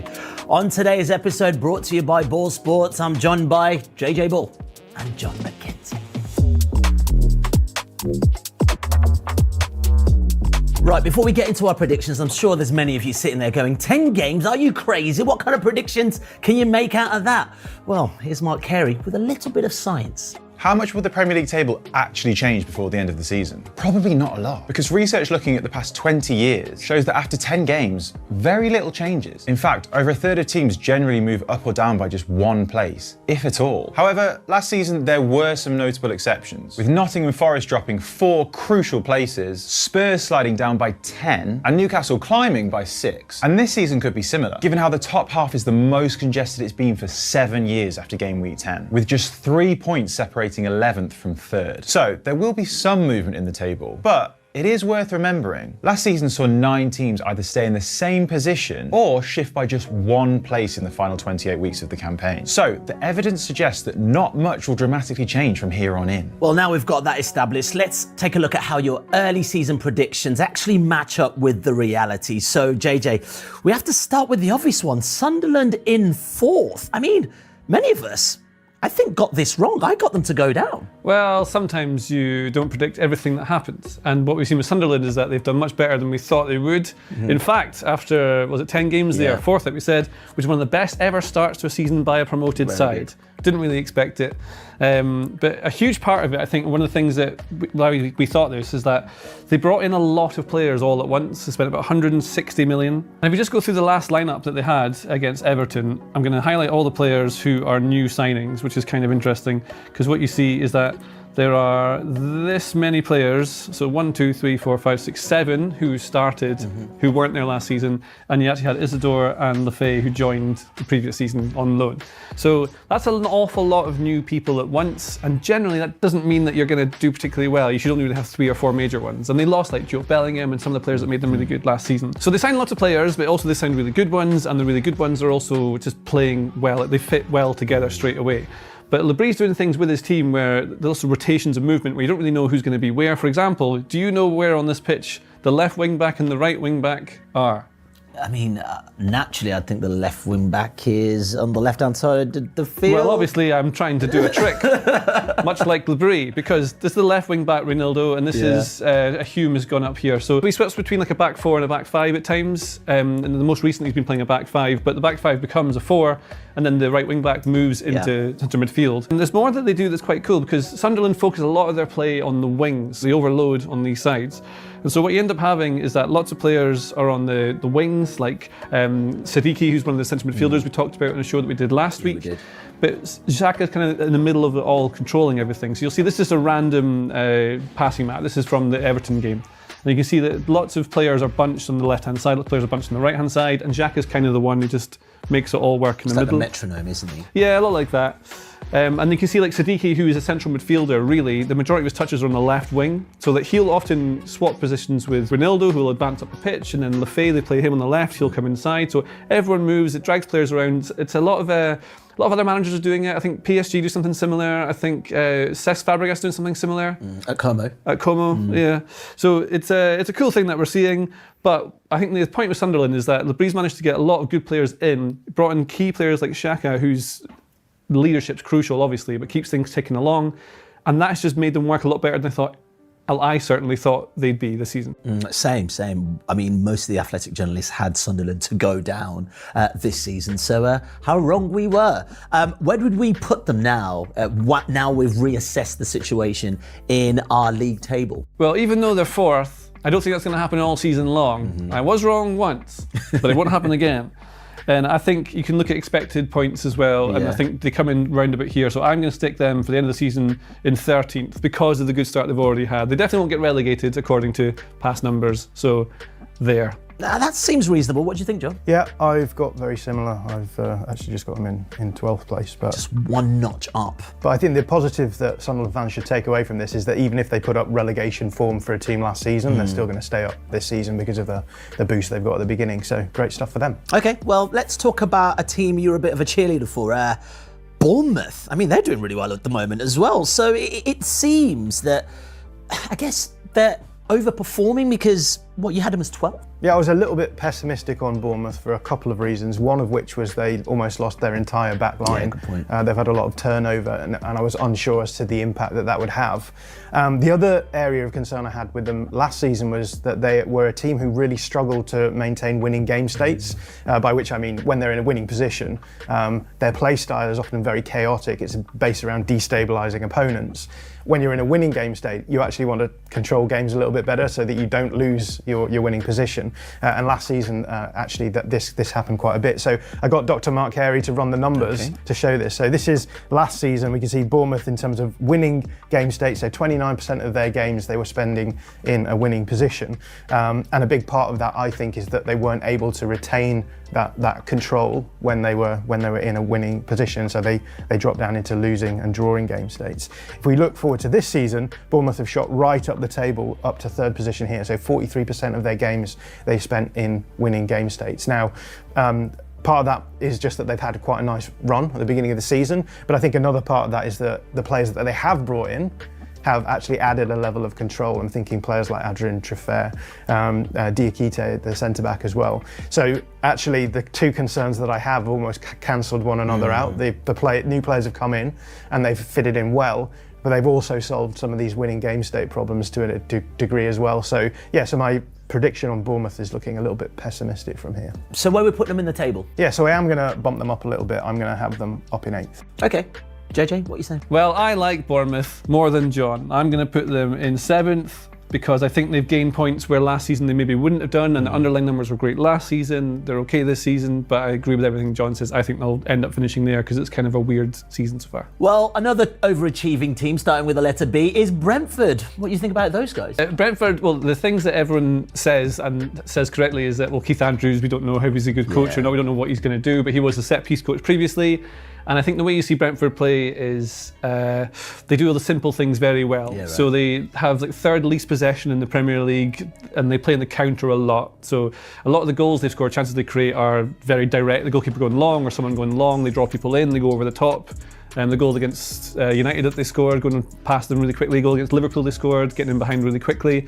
Lots of long throws as well. So before This numbers are from last week, before the games all played last week, but Brentford had played more long throws into the box than any other team. Michael Coyote is very good at that. Okay. So I think what Keith Andrews has done is tried to make them very hard to beat because they've lost some key players, and then benefiting from the space that they create from being a bit deeper. And so I'm going to place Brentford in the very exciting position of roughly where I thought they would be. So not quite relegated, but just near enough. Yeah. Okay. Well, I mean, John, that win against Liverpool astonished all of us. Where are you going to put them in the table? Yeah, I think that's a game that you would expect them to lose, and so maybe that's boosting people's opinions of them on the basis of one result. But yeah, I think that they're going to stay up pretty comfortably. I've got them in 14th place. Okay, now a few teams have moved up in our revised predictions. Now for some of the teams who I guess have been worse than expected. So for this one, well, yeah, do you know what? I've been scratching my head at Newcastle, actually. Is it just the fact that they lost Alexander Isak that's their problem? I think there's lots of little things going on, but they are definitely doing worse this season than they were in the previous season. Got a few quotes from Eddie Howe after the game they lost against West Ham. You love a quote, man. I love a quote, yeah. Well, it's great because you've got a manager telling you what he thinks is up. And I'm maybe going to disagree with him in a little minute, but he does start by saying that the numbers aren't good. It would be foolish for me to dismiss that. We haven't replicated our home form away, so this is a big part of the issue for them, is that if you compare their numbers at home versus away, a pretty stark picture emerges. So if we look at them in terms of the expected goal difference table, we see they're around 5th, so up there in the sort of Champions League challenging spots. But when we look at them in terms of their away form, they're down mid-table, but around 9th. And actually, if we look at the actual numbers from those 5 games at home and away, respectively, we can see that their non-penalty expected goal difference that they have at home is just under 5, +5, right? So that means in 5 games they put up +5 goal difference, which means on average you would expect them to be putting up 1 goal more than their opponents, right? Which is good. You do that through the course of a season, you'll do okay. On the other hand, when we then switch to look at the away form, a very different picture emerges because their non-penalty expected goal difference is much closer to 0, which means, in most of their games they're putting up about the same amount of chance quality as their opponents, which means at best you're hoping for a draw. And because again, a lot of these games there's not a huge amount of value in them for them. They're only created under 4 expected goals away from home. If the numbers that you're creating are that low, then you're not going to be in a position where you actually are going to nick wins as well. So certainly something going on in terms of home and away form. Why might this be the case? Well, back to Eddie Howe, let's see what he says. Talking about the West Ham game, he said, didn't look like a Newcastle team that we've seen in recent seasons. Loads of little things. So as I was saying, like there's lots of different factors coming in here that contribute to our performance. They were just simply not there. And he says, I don't think that was necessarily tactical or technical. It was a byproduct of us not being where we needed to be mentally. Oh, more of a mental situation. Yeah. Fascinating. And I'm not going to disagree with him on the mental side of things, and you know the tactical and the mental aspects often fall back on one another, right? If you're nervous about playing an opponent, for example, you might defend in a different way. So there is an overlap here, but I do think there's a few little areas where we can see specifically tactical differences between what's been happening before. One of these is their defensive line. Their defensive line has dropped. So if we look at this viz, we can see back in 22-23, they were pushing their defensive line quite high. And in time, that has reduced right the way down to 20 metres now. So 9 metres of difference between where they were 4 seasons ago to where they are now. What difference does that make? It makes a couple of differences. In possession, if you're a team like Newcastle who are trying to attack in transition, if your defensive line is 9 metres different than it was, that's basically 9 metres further you have to carry the ball in order to arrive at the opposition goal. So it's making it harder for you to actually access the goal in those transition moments. But the other thing is that if you're defending deeper, it's going to impact the way that you are defending. And I think this is something that is very clear when you watch specifically Newcastle playing away from home. There's a really good piece on The Athletic by Liam Tharm explaining this. But essentially, a lot of the time when Newcastle don't have the ball, they sit in a mid-block. But I think what we've seen from this mid-block is that it behaves very differently home versus away. When they're playing at home, they're much more active in their mid-block, so they're putting the opponents under pressure, and as a result, being able to jump into that high press a lot more. And those high pressing moments are the moments where they thrive. away from home, they've been way more zonal, way more passive. And I think when you match that up with the fact that their defensive line is lower, what we're starting to see now is that there's just a gap appearing between the defensive line and the midfield line, which opponents are able to exploit. So this is just a screenshot from that game. And you can see this is their zonal mid-block. You can see what they try and do is overload the midfield line to make it hard for passes to get through them. But we can see that you're talking almost 5 metres of gap between the back line and the midfield line. And what we're seeing West Ham doing in this situation is having their players drift into those spaces, finding access to those players, and then suddenly you've got, in this instance, you've got 5-6 players running at your back line of 4. If you can get through that line of pressure, that's an area which is causing them a lot of problems out of possession. Another area is, I think, in terms of the attack going forward, we've already talked about how they like to attack quite transitionally, quite direct. They're really good in those kind of situations. Would be, very much when more the of the opponent same, are be able to get compact back when we're into a defending. defensive They're shape going to have to in come those onto us. They're going to have to throw more bodies forward, be clinical on the counter-attack. And in all honesty, at this moment in time, the way this game's going, if the pattern doesn't change, I see Man United certainly scoring again. And then it'll be interesting to see how Tottenham react, because they were really poor that first half. Change at half-time. Wilson Odobert has come on for Kolo Muani. So just the one change, which I expect will see Richarlison go to the central position of the front three for Spurs. They have Vicario in goal. Across the back line is Jed Spence, Mickey van der Ven, Christian Romero, Pedro Porro. Midfield, João Palhinha, Pape Sarr. I'll come back to that as Spurs are coming forward here. Cross was poor. Lamens has caught it, and so let's get back to that. The midfield, as I mentioned, was João Palhinha and Pape Sarr. Up front, Javi Simons, Brennan Johnson, now Wilson Odobert, Richarlison the striker. Benches Kinski, Danso, Tel Udogi, Bentancur, Scarlett, Kramrich and Rouswell. As for Manchester United, they've got Sonny Lamens in goal, back three, left to right, Luke Shaw, Harry Maguire, Matthias de Ligt, Patrick Dorgu on the left, Nazar Mazraoui on the right, Casemiro, Bruno Fernandes in the middle. The front three is Amad Diallo, Brian Mbeumo, the goal scorer, Mateus Cunha. Benches Bayindir, Dallo, Mount, Xerxes, Yoro Ugarte, Heaven, Sheshko and Fletcher. Sam Barrett's the referee, John Brooks the VAR. We're underway, Spurs are attacking the goal away to our left in this second period, which is not the normal way they play. They normally go that way in the first half, but one assumes United won the toss and put them the other way. White shirts, navy shorts and white socks. Man United attacking left to right as we are looking. Red shirts, white shorts and black socks. The home strip away from home. Ahmad was slipped into the sideline there. He thought he was fouled. The referee didn't agree, and Tottenham can bring it away with a first touch of the half for Odobert on at half-time. So Odobert would seem left, Richarlison central, Johnson stays right, and Simons in the pocket. And they work it out on the right-hand side here to Pedro Porro, deflected cross, chance here for Richarlison. It is just nicked off his toes by a lolloping big leg of Harry Maguire. Offside flag has since gone up. Yeah, offside. Good touch, Maguire, though. It was. Decent ball in this time from Porro. We were berating the crossing that was coming in that first half. That's a decent one, albeit there might have been a tiny little deflection on it. But Maguire's done well in the end, but would have been irrelevant anyway, as Richarlison had strayed offside. For those just joining us, I would say Man United are worthy of their lead at this point, Kevin Watson. Are or aren't? Oh, yes, they are. Oh, sorry, am I getting things wrong now?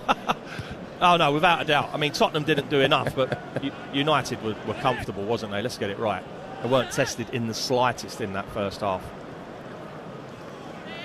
Not really under pressure to start the second period as well, as fans just filter their way back into the Tottenham Hotspur Stadium. Plenty of empty Navy seats at the moment around this fantastic arena, which is always, I think, a notable thing, that fans are not in a rush to get back to watch the action, as Dorgu is down the left-hand side here for Manchester United, into Mateus Cunha in the box. Cunha is in here. Two players around him, cuts it back. Oh, it's behind Ahmad. And in between him and Mazraoui, still coming Manchester United with de Ligt. And Mbeumo, left footy, cross comes in, up in the air by Van der Ven. And Spurs get it away now with Pedro Porro. Porro will slip in Richarlison, halfway line. Spurs are breaking, blocked by Shaw. Spurs keep on coming right-hand side. Simons onto Pedro Porro. Porro carrying down the right.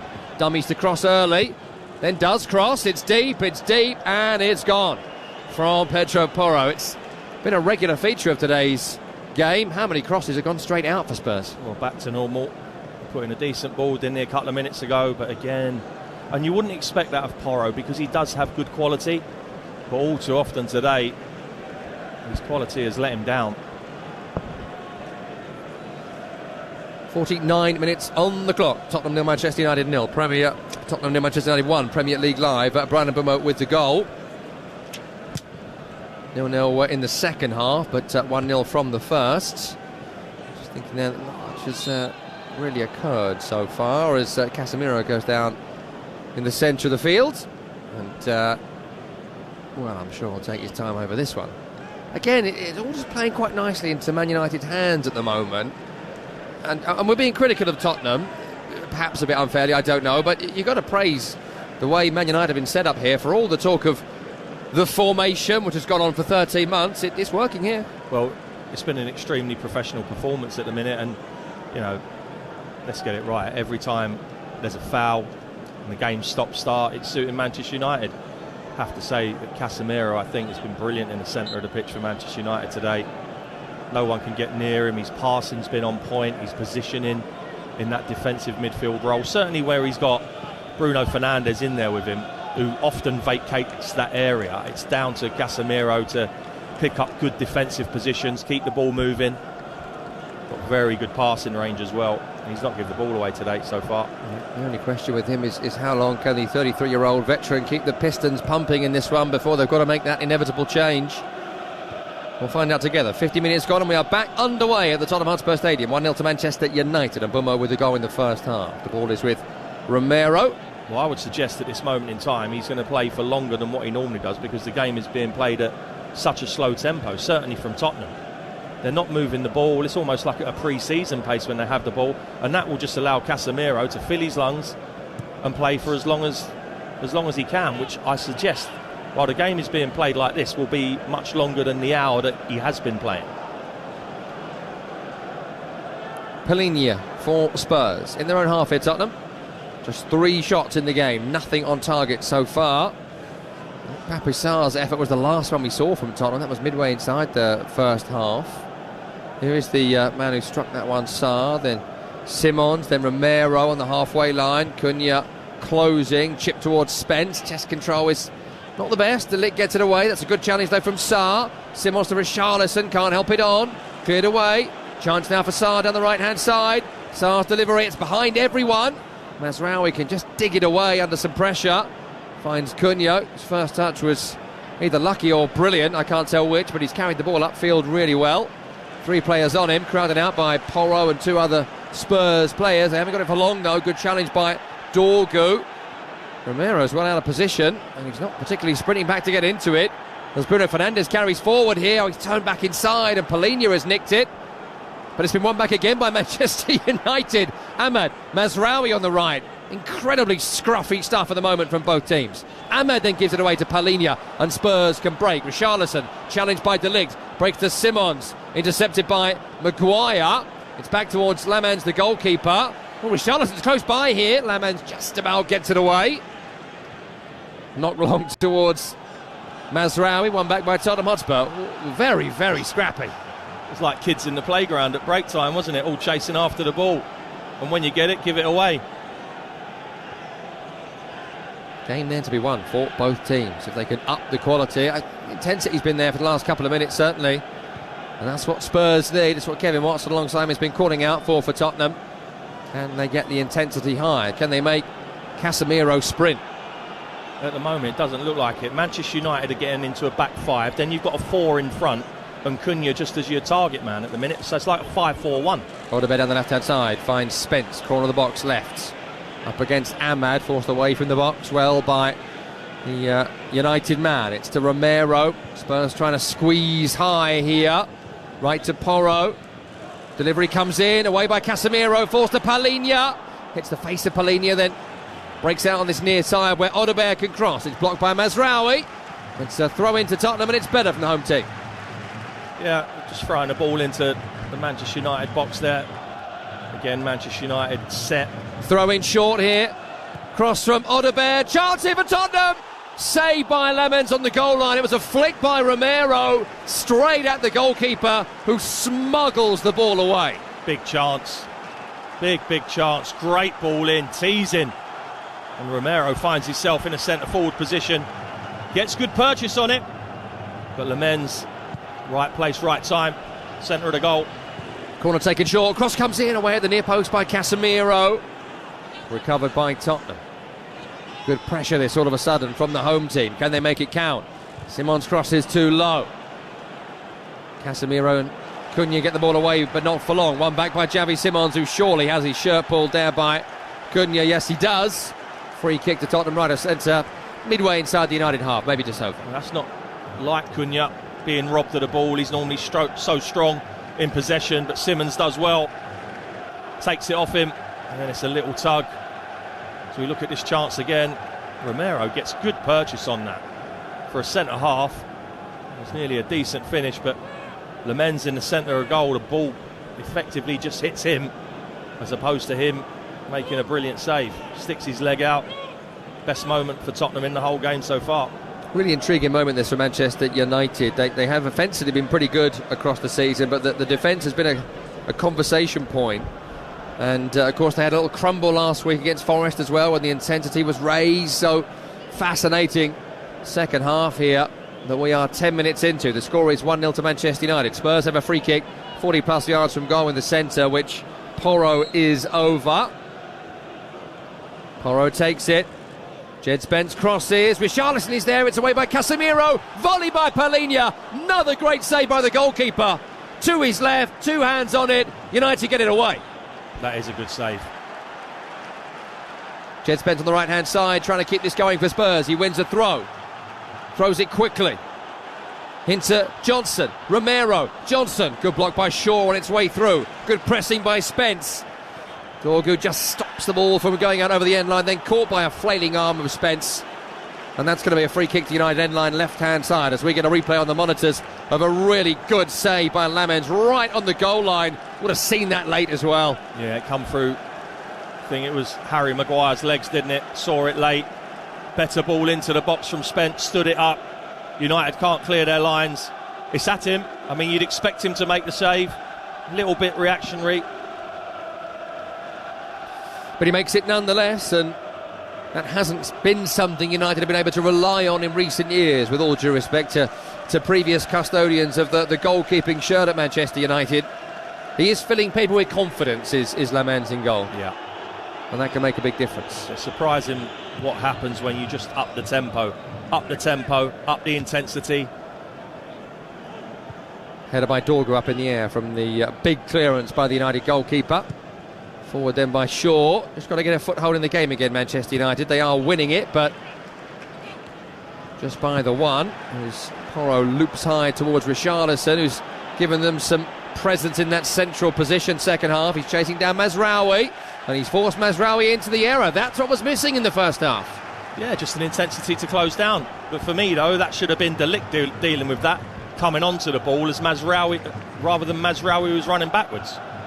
United preparing a change. We can see Benjamin Sesko getting stripped off with money to come on. Not now, though, as Spurs get the ball rolling back towards the halfway line. Then Diagonal towards Spence. One by Mazraoui. Breaks to Simons. One back by Cunha. And now Casemiro caught by Spence. Wins it back. Casemiro. Chance to break here. Casemiro to Bruno Fernandes. First time looping spinner into Mbumo. The goal scorer brings it down nicely. Overlapping run being made. Here it is now. Cross comes in. Well, I say cross comes in. Ball kicked as hard as possible by Dorgu is what happened, and it goes out for a throw on the near side. Yeah, no thought in that. Brilliant from Fernandes. Superb from Mbuemo. Look at this, weight of pass. How do you like it? He's onside, and then it's just hammered. Whoa, I'm not sure what that was. You've got to go cold and pick someone out there. Changing for Manchester United, Mazraoui being withdrawn for Sesko. I assume Ahmad goes back into wing back and Sesko goes forward. Well, he has played that role before, hasn't he?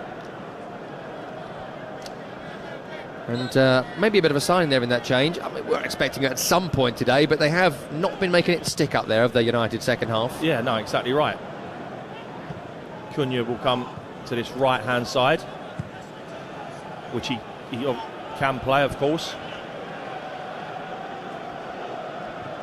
Manchester United leading by a goal to anyone on the balls. Porro just shoves Mbumo in the back on the halfway, letting him know he's there. It's been an hour, mate. I think he knows. We're approaching the hour mark. 59 minutes gone. Tottenham 0, Manchester United 1. Premier League Live. A reminder, we are off to London Stadium next for West Ham against Burnley. Big game for both of those clubs today. Significant win for West Ham, and they are out of the bottom three. Win for Burnley, and they get the gap they had last week on the Hammers. And West Ham stay in the relegation zone. We'll cover it live next. From Bumo on the halfway with a flick to Cunha. Spurs players down in the centre circle here, so we've got to stop the play. I think it's Pedro Porro. Head injury, says the referee, and that's only right. We stop the game in that scenario. Looks like he's caught a flailing elbow on the replay in the face from Brian Mbeumo. Yeah, he has. It's unintentional. Arms do move, funny enough, when you're running. And he's just face got in the way. I could tell you've been working at a school. You covering the science class, are you? That was good, that. Physics. Yeah, that's good, that. Arms move, kids. Write it down. Arms move when you're running. Write it down.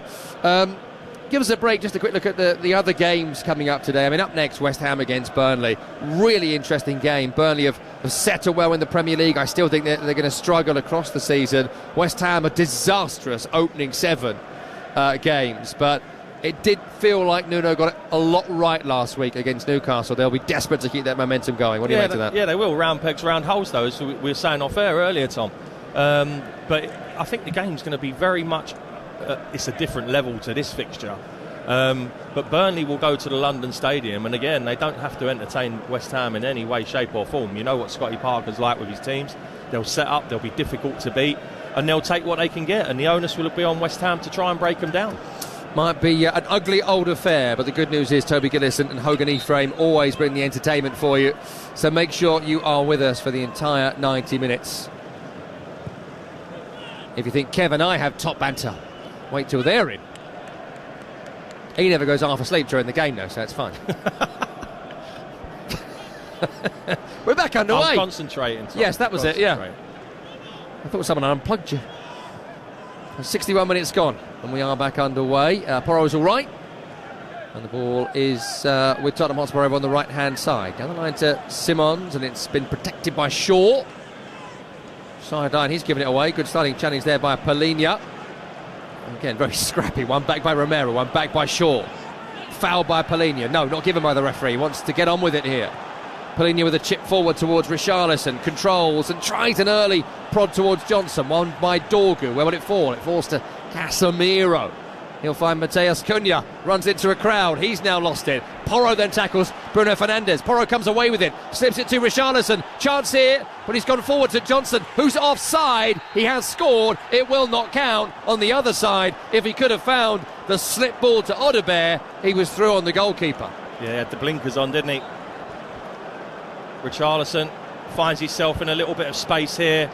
He's only got to get a shout and reverse that. Yeah, Johnson's 2 yards offside there. Good finish, but Richarlison's got to get those blinkers off.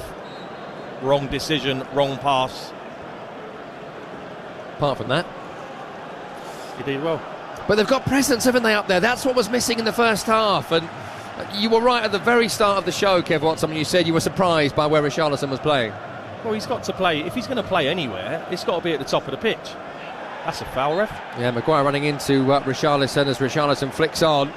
Just looks happy there, more comfortable. And suddenly Maguire, suddenly De Ligt are worried about where Richarlison is. Yeah, and they've upped the tempo, Tottenham.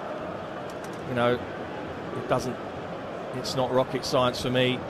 Richarlison, you've got Maguire, you've got Shaw getting on in years, you've got Casemiro in front of you, getting on in years towards the twilight of your career.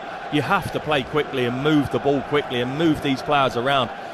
Far too often this afternoon it's been too easy for them to be in their shape, no problems, everything in front, and we'll just defend it. 64 minutes on the clock. Tottenham 0, Manchester United 1. Premier League Live, and Bumo with the goal. Tottenham with the ball. Van der Ven in his own half. Clip towards Richarlison. Nice flick towards Odegaard's run. Intercepted on its way through. Ahmad now has it right-hand side. He goes to ground. Sarr with the challenge. No foul given. He's holding his head here, maybe Ahmad, so we should probably stop it. Ball's gone out of play for a throw. Ahmad's got up. Referee dismissing the complaints of the Manchester United man.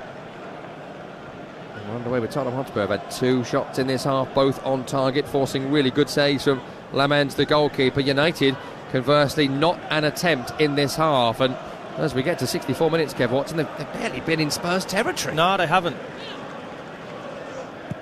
Long ball here by Tottenham, trying to find the run of Johnson. It's away by the Man United goalkeeper. Comes out of his area to volley clear for a throw on the right-hand side.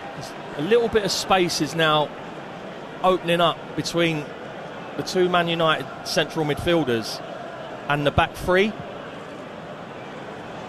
It's Simons for Tottenham on the right-hand side.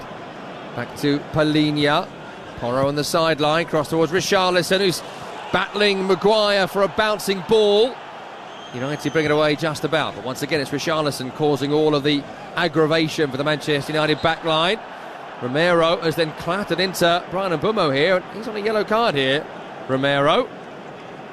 And that was a rash challenge from Christian Romero. It was brilliant from Mbeumo, wasn't it? Little nutmeg, chest, flick through the legs. Like you say, as soon as he got booked in the first half, Romero, he's walking a tightrope. I'm just wondering there why there was no... I mean, that's not a great block off there at all on Brian Mbeumo. That's a poor challenge, I would suggest. Well, you're thinking if there's no yellow card already, then that would have been a yellow. United go long, up towards Chesko, misses the header. And that's it for Man United being on the ball for a while. Look, they're winning by a goal to do. They don't need to be on the ball. You made the point a lot, Kev Watson, alongside me, that this is all very much what you do if you're an away team. You score the goal and close the game off. But they might just need a touch more, Manchester United holding the ball in Tottenham territory. Yeah, no, 100%. There's keeping a good shape, sitting in on a 1-0 lead, and there's inviting pressure, which at the minute you feel that that's what they're doing. Well, change coming up here for Tottenham. I think it's Destiny Udogie who's getting stripped up and ready to come on. So maybe Porro feeling the after effects of his injury from a couple of minutes ago. Still we play on with Tottenham on the ball on the left-hand side. Sarr, he'll find Palhinha, turns forward, and then back towards the halfway where Romero has it. Johnson's pulled out wide. Here he is now, into the feet of Porro. Porro against Mbeumo, corner of the penalty area, right-hand side. Cross comes in, blocked by Mbeumo. Shouts of handball, not given. Romero wins the first one from the clearance and the second one from Bruno Fernandes. Good pressing from the Tottenham captain into Johnson. 1-2 attempted with Porro. Porro's not going to get there. That's how to play for a throw on the far side to Manchester United. And now will be that change. As you hear there from the announcer, Pedro Porro withdrawn. Maybe not a surprise considering he did seem to get knocked a few minutes ago. Could be having a bit of a headache maybe from that.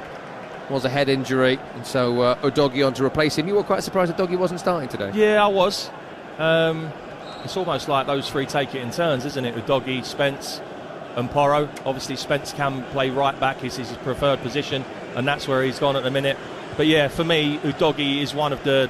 Well, he is a fantastic attacking left back, and he loves to get forward, and I think that's what they've lacked this afternoon. Again, a round peg in a round hole with a left foot out this side now. Tottenham Hotspur have lost 9 games in the calendar year 2025 at home. Nobody in the Premier League has lost as many as that of the ever-presents in that time. They do not want that to continue, and their great run against Man United has come to an end as well. They beaten 4 times in the last campaign. Lots on the line here. As Spurs have a throw on the right, midway inside Manchester United territory, which Spence will take in towards Richarlison, who's being held by Shaw, tries to turn him, tries to outmuscle him. It's done really well, cuts it back here. Chance for Sarr in the box, into Simons, challenge Casemiro. On the left-hand side here, Udogie driving forward. Back to Sarr. Sarr in the box. Lovely little turn by Sarr. Back to Udogie. Udogie with a cutback. Driving, running. Is he crossing? No, he's found Bruno Fernandes, who clears for Manchester United. But not for long. Spurs are coming again down that left-hand side with Palhinha. Turns away from Cunha. João Palhinha back towards Sarr, left side line. Into the feet of Johnson. In the centre of the field, then back to Romero centre circle. Forward to Palhinha.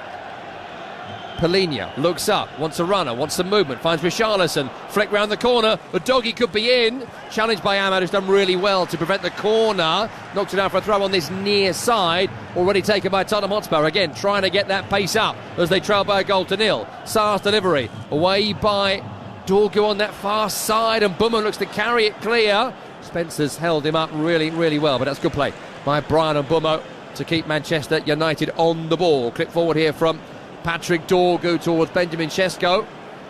If he's onside, he's done really well. He is onside, he's held it up almost by the corner flag on the attacking left-hand side, and he's going back here to Mbumo.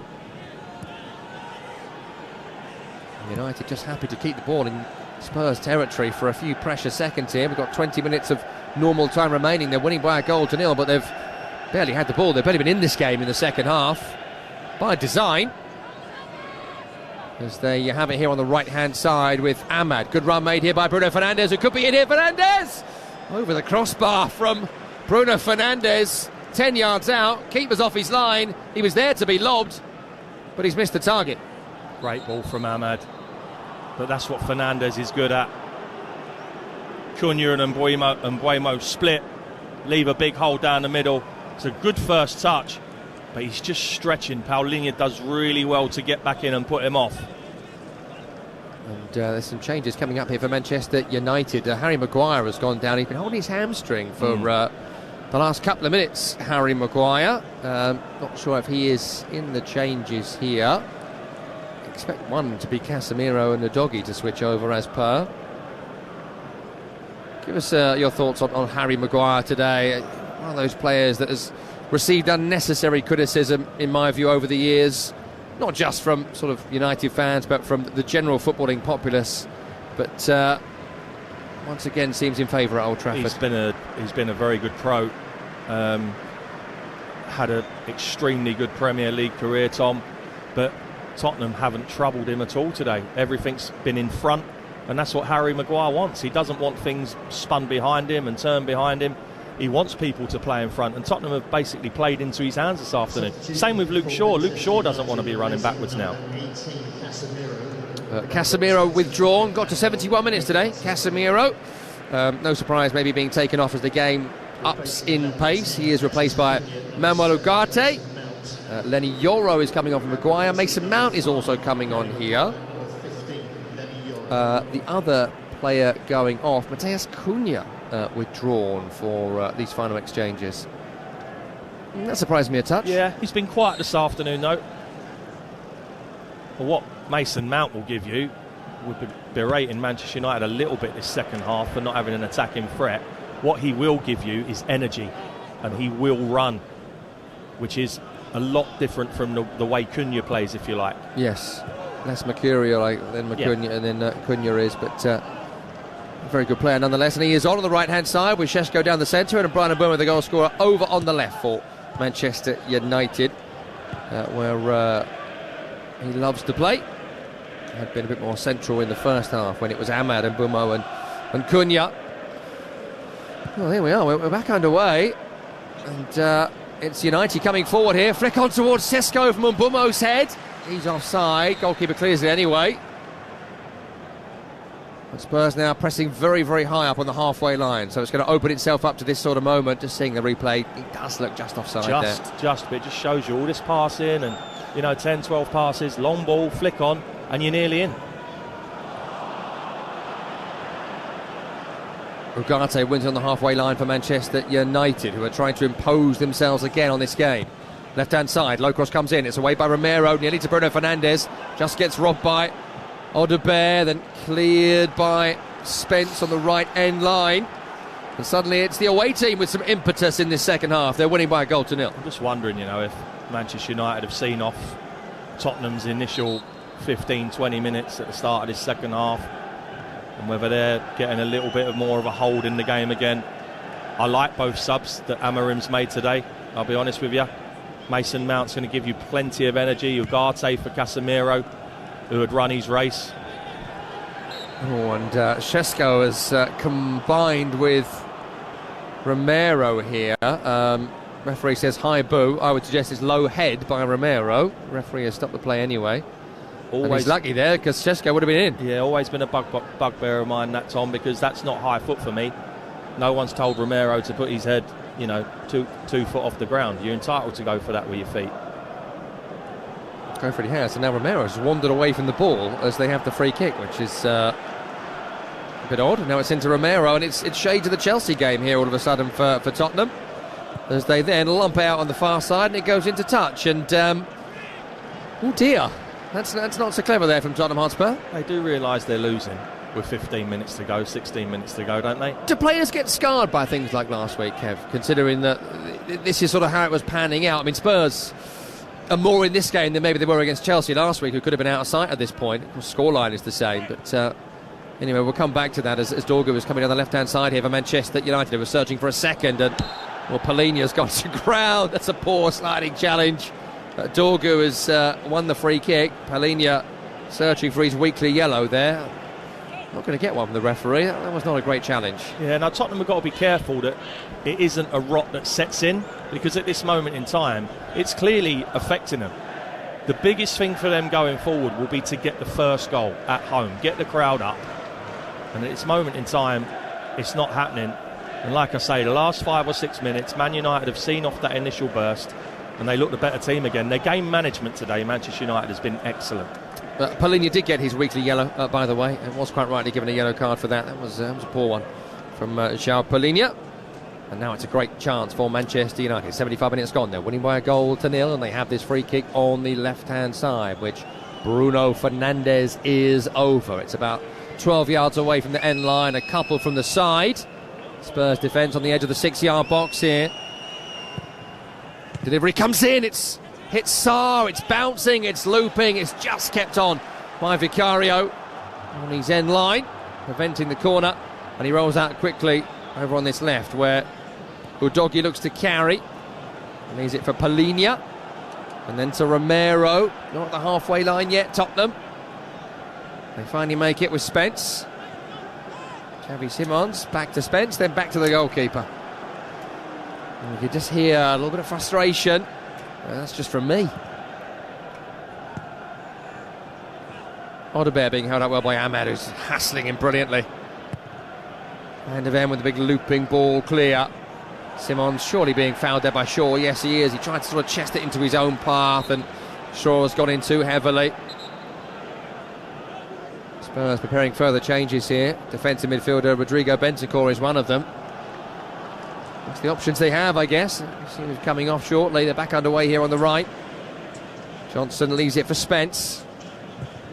Challenge by Bruno Fernandes. He's been everywhere today for Manchester United. Brilliant again, the captain. Put in some real hard yards in that central midfield. And you're essentially doing 1 and a bit's running with Casemiro alongside you for a lot of the game.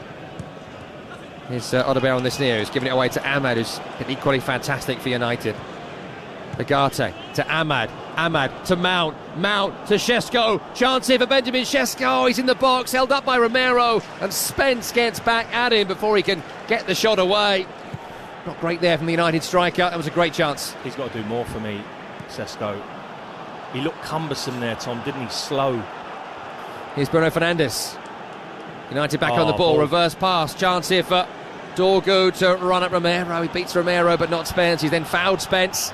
Referee allows play to go on as Spurs are coming forward with Xavi Simons in the centre circle. He's looking up saying, where are you? Where are you? To his right now is Brennan Johnson. Johnson wants a 1-2. Back to Simons. Simons with a pass to Richarlison. Nice little 1-2. Xavi Simons again. Carrying, drifting, running into trouble. Challenged by Mount. And Manchester United bring the ball away with Ahmad, who carries and carries and carries. He beats 2. Doesn't get away from the 3rd. I thought Van der Ven was going to break him in half there with that tackle. The ball goes into touch. He's been brilliant today, Ahmad, you know. Ball carrier.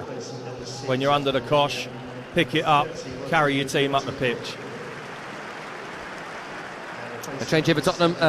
Polina being withdrawn for Bentancur. And it's Xavi Simons. Being taken off here. And that's what the home crowd think of that. He is being replaced by Matthias Tell, who's a bit more of a striker than Simons is. I mean, you never know what fans are booing for, but initial interpretation is they didn't like that. No, I don't think they did. He's been all right today, Simons, I guess, but like the rest of his teammates, no one has really done enough today to affect this game. I always think of our friend, the great Rodney Marsh, who says you never take off your goal scorer when you're chasing a goal. I'm not sure Simons is that, but do you take your creator off when you're chasing a goal? I don't know. Here's Saar coming forward. Maybe he's the creator now. It's out on the right-hand side with Tottenham. Johnson's ball in, aimed towards Richarlison. Where will it fall? Over everyone's head. Recovered on this near side by Mason Mount. Being pressed by Udogie. He's done brilliant, Mason Mount, to then win a goal kick for his team. Just a note, by the way, Patrick Dorgan was given a yellow card in all of that, so he is in the book for Manchester United as they make another change here, and it's Dorgan being withdrawn for the away team as we're getting to sub after sub after sub, which you tend to do when a team is edging their way to an ugly away victory. In the best possible way, I mean ugly as well. Well, Ruben Amorim will not care. And I tell you what, speaking as a coach, manager, I think that their performance as an away performance, I mean, probably wouldn't be acceptable at Old Trafford, but as an away performance has been top draw. Really has. A hard-fought, well-organised lead for Manchester United at the moment. 1-0. They are up with 10 remaining at the Tottenham Hotspur Stadium. Tom Money and Kevin Watson with you. It's going to be Toby Gillis and Hogan Ephraim up next to West Ham Burnley. Make sure you are with us for that. So full match commentary of the other UK time 3 o'clock as well today with Will Robinson. Everton against Fulham. Goals as they go in on both games. So either way, we've got you covered here on Premier League Live. Ball with Manchester United. You can feel the tension inside the stadium now. The changes have been made. What have Tottenham got? Well, they've got the ball in the centre circle after a poor forward pass from the away team, and it's into Udogie. Then to Saar. Saar over the halfway line, driving, running at Ugarte, running at Mount, held up well by the United pair. Brilliant tenacity from those in red there. Just wasn't there before this winning run for Manchester United. You're seeing confidence. Can they see it through? Here's Richarlison, who's done well in this second half. Back towards Bentancur, trying to bundle. Can't get through. Ahmad gives it a clearance. Anyone up there? Well, no one's that far up. It's all the way through to Vicario, midway inside his own half, who controls it. I feel like there's seconds to go, not 10 minutes or more. Well, again, Manchester United are almost sinking into a 5-4-1 system. Udogie driving forward. Here is Richarlison, tries a shot, blocked by Yoro. Ugarte into Šeško, challenged by Mickey van der Ven. Chance here for Bruno Fernandes to clip one over the top towards Ahmad. He just loses the spin of the ball in the air.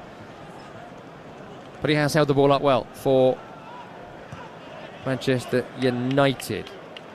Back towards Yoro, who came on for Maguire. Then Bruno takes it to almost strolling pace to keep them on the ball. Shaw, brilliant round the corner from Mbeumo. Chance here left-hand side for Dalot, who's just come on for Manchester United. End line left. Back to the goal scorer, Brian Mbeumo. Back to goal on the far side. Into Dalot. Back to Brian Mbeumo. Challenged by Spence. They win the throw. Exactly what Brian Mbeumo would have wanted there. They ain't going for goal here. They're trying to see the timeout. Tottenham's closing down is non-existent. That ball from Mbeumo. Wow. Round the corner. He's been excellent today. 5 goals in the Premier League this season for Man United, 6 in all competitions. One of the signings of the summer in the Premier League. Brian Mbeumo from formerly Thomas Frank's Brentford. Frank, of course, now manager of Tottenham. One of those where you just knew it was going to happen. And now we're at the business end of this game, and things are getting tense inside the Tottenham Hotspur Stadium. Ball with Shaw into Bruno Fernandes here on the halfway line for Manchester United. Looks for Šeško once again. Get the ball under his spell, and now Spurs can break. It's Odebear coming forward. Held up by Ugarte, turns away from him. Brilliant turn, brilliant run down the left-hand side, and it's into the box, and there's a chance! And it's the leveller for Tottenham Hotspur! It's Tell from the bench on the turn to strike home. Tottenham Hotspur have not looked like scoring for so much of this game. But it only takes a moment in the Premier League, and that moment was gobbled up by Matthias Tell. 1-1. Well, it's come from nowhere, in my opinion. Thomas Frank clapping his boys from the sideline. Good play down the left-hand side. Ball eventually comes in. United can't get a grip of it. I think it's De Ligt who doesn't get tight enough to tell, allows him to turn. And then it's a horrible deflection off De Ligt, which takes it past Lammens. It's come from nowhere, but now we got a grandstand finish, 1-1. Second Premier League goal of the season for Matthias Tel. Scored that fantastic strike against Leeds United at victory at Ellen Road a couple of weeks ago. That was a massive deflection, as Kevin Watson spotted there in commentary, but no one here cares about that. Big moment for him, big moment for Tottenham. They did not want a repeat of Chelsea last week, and they have found a way back into this game. 6 minutes remaining. Tottenham 1, Manchester United 1, Premier League Live. At the other end, it's United coming forward. Long throw towards Yoro. Cleared away, not particularly far. Gathered by De Ligt. Was he fouled by Spence? Histrionic in his protestations. Doesn't get the free kick. Spurs look to counter. They can't. On the right-hand side, as Mount has blocked off Romero.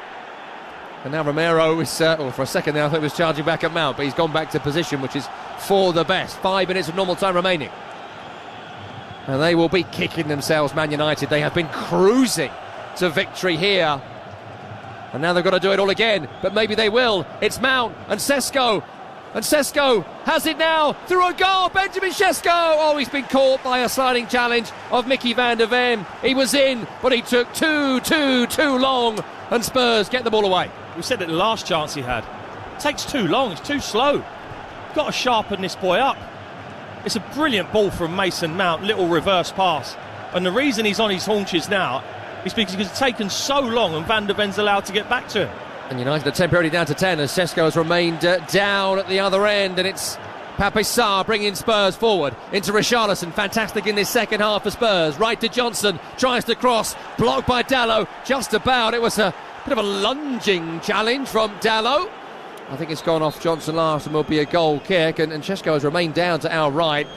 I'll need a replay here. I assume he is still injured from the challenge from Mickey van der Ven, but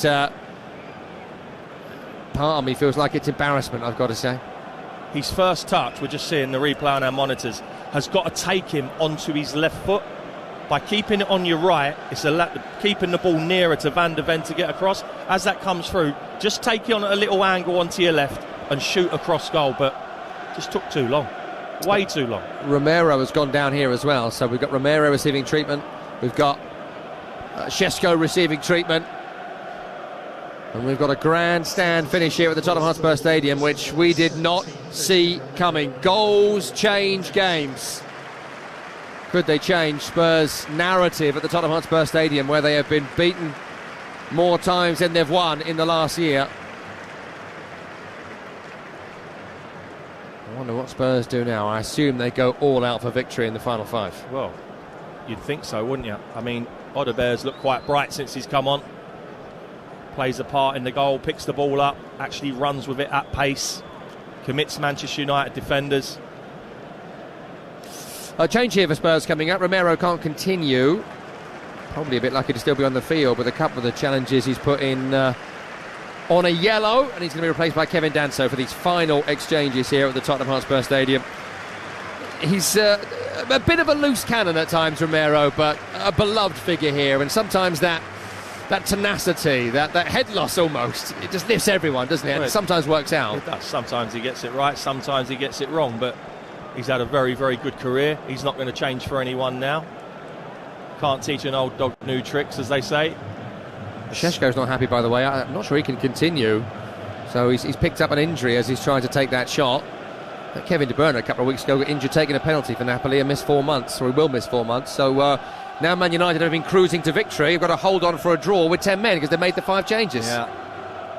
But again, he's allowed Van der Ven to get back in and injured himself. Yeah, if he got the ball out of his feet and took a shot, he'd still be on the field. But then if Miani had wheels. Anyway, 2 minutes to go of normal time. And Spurs are chasing a winner against a 10-man Manchester United. Didn't see this coming 10 minutes ago. Can they get over the line here, Spurs, for what will be a crucial victory? If they get it, they're up to second, by the way, in the table as it stands. Here's a doggy on the left-hand side. Crisis, what crisis? Odebear on the left, running at Ahmad. Takes him on the outside brilliantly. Gets towards the end line. Cross comes in. That's a really good ball. It's away by Shaw. Got there before Richarlison. Excellent from the Manchester United defender there. Very experienced player, Luke Shaw. Spurs coming again. Van de Ven.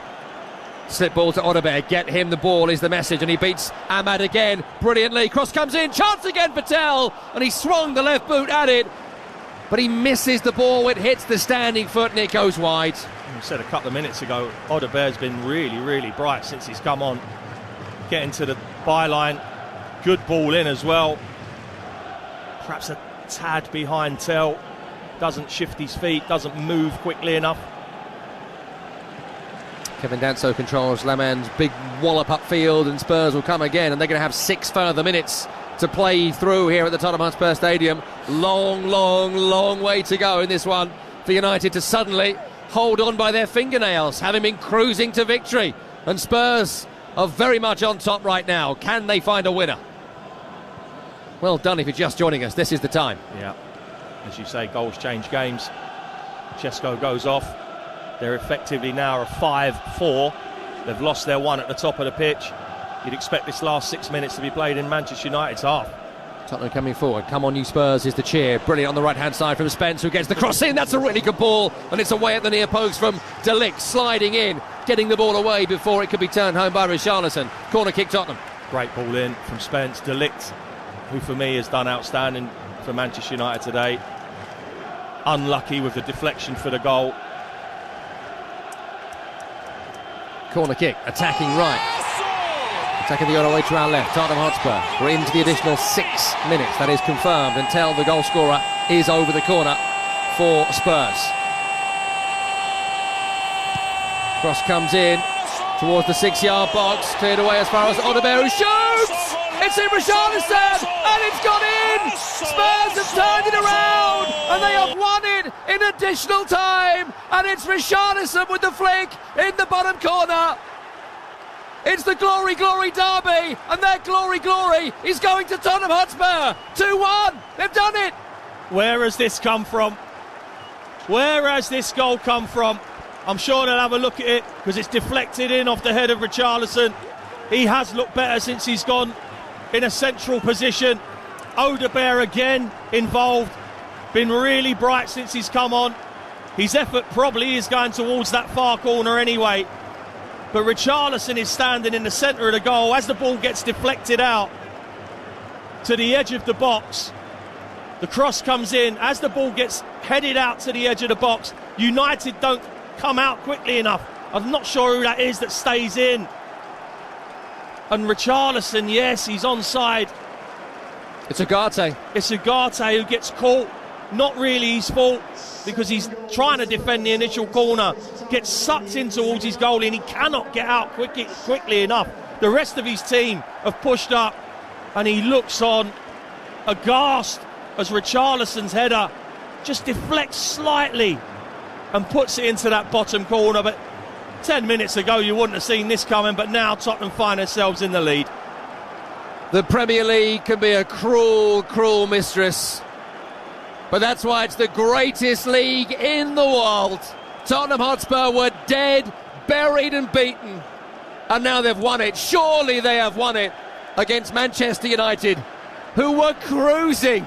They were cruising to the easiest win they're going to get all season, and now they're beaten. That boy is never going to cut his hair.